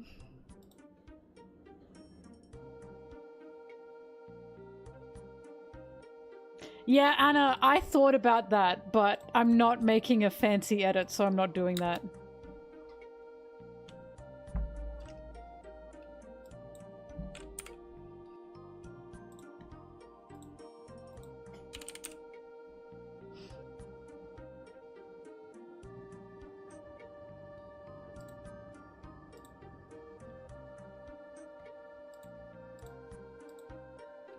My favorite one is, what's wrong?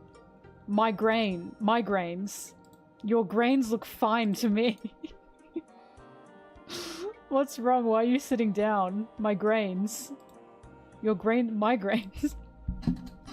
Your grains look fine to me.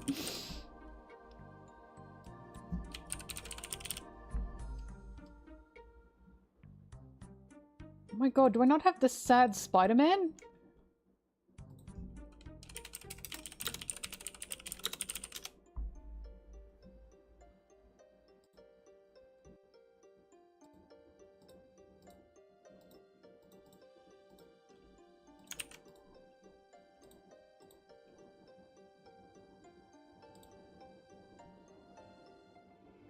Why would I show that to everyone, Anna? Oh, no, wait!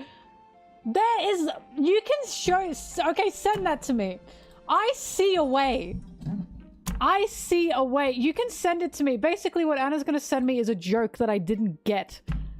Because my beautiful mind saw the image differently. And we can discuss this image.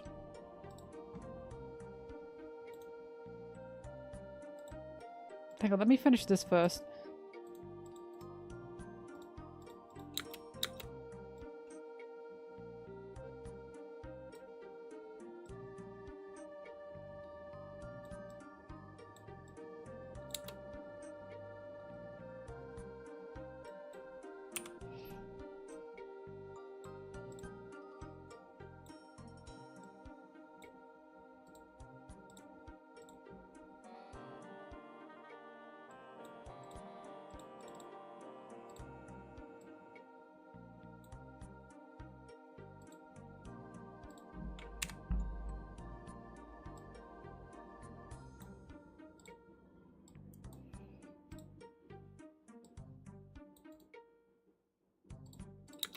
Oh!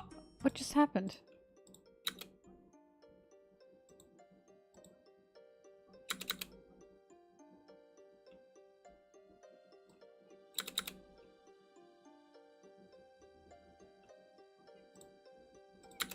Alright. I have to go soon anyway, so this is going to be a good ending.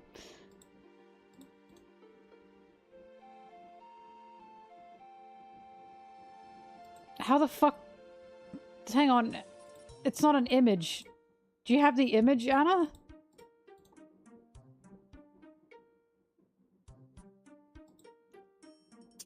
If I copy the message link. No. Copy text. Anna, I can't open this!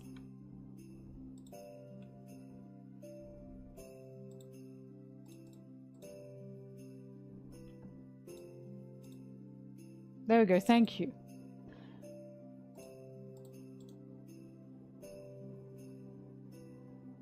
Alright. This image. In fact, I'm gonna save this myself so I have like... It's a fucking WebP. Oh my god, it just gets worse. Anna, you are infuriating me. A WebP? What is wrong with you? Oh my god, never mind. Hang on. I'm just gonna clip it myself.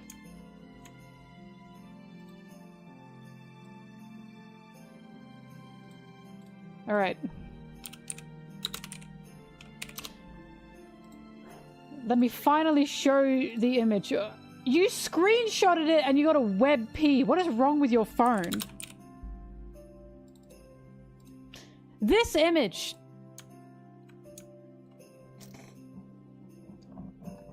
I didn't understand this for the longest time. Because I see a way. Do you want to know what I see? Let me explain.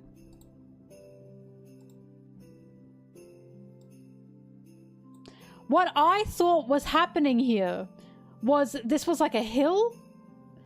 And if you turned here, there's more road and it's behind the hill. So the road actually goes down and then slopes around like this. That's what I was seeing. But it just goes down so you can't see that part. So for the longest time, I was looking at this and saying, why does it say no way? I see a way. I do. You see it? Do you see what I mean? That was your first thought as well. Thank you. Thank you. It's not just me. Everyone in the Discord I'm in with Anna was clowning on me for it. But I saw a way. My beautiful mind saw a way.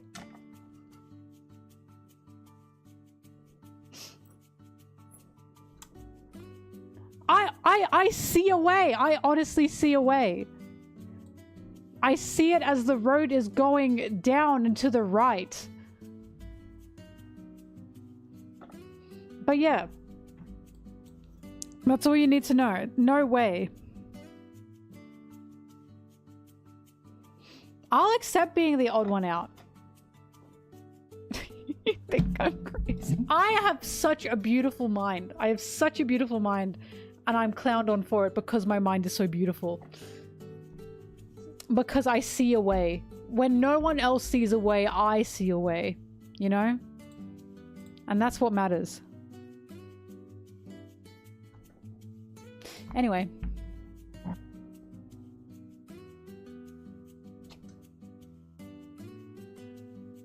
There's nothing wrong with being wrong.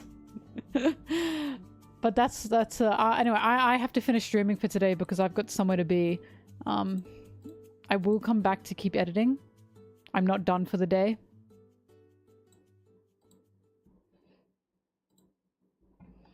I will be back. I'll be there no matter what. Yeah. I'm getting in my box. Alright. I'll be back, everyone. I'll be back to keep editing. I promise, I promise, I promise. For now, I just have to run an errand. And I'll see you guys. Oh my god! I'll see you guys when I see you guys, okay? Bye-bye. Bye-bye, bye-bye, bye-bye, bye-bye, bye-bye, bye-bye, bye-bye, bye-bye, bye-bye, bye-bye, bye-bye, bye. Bye.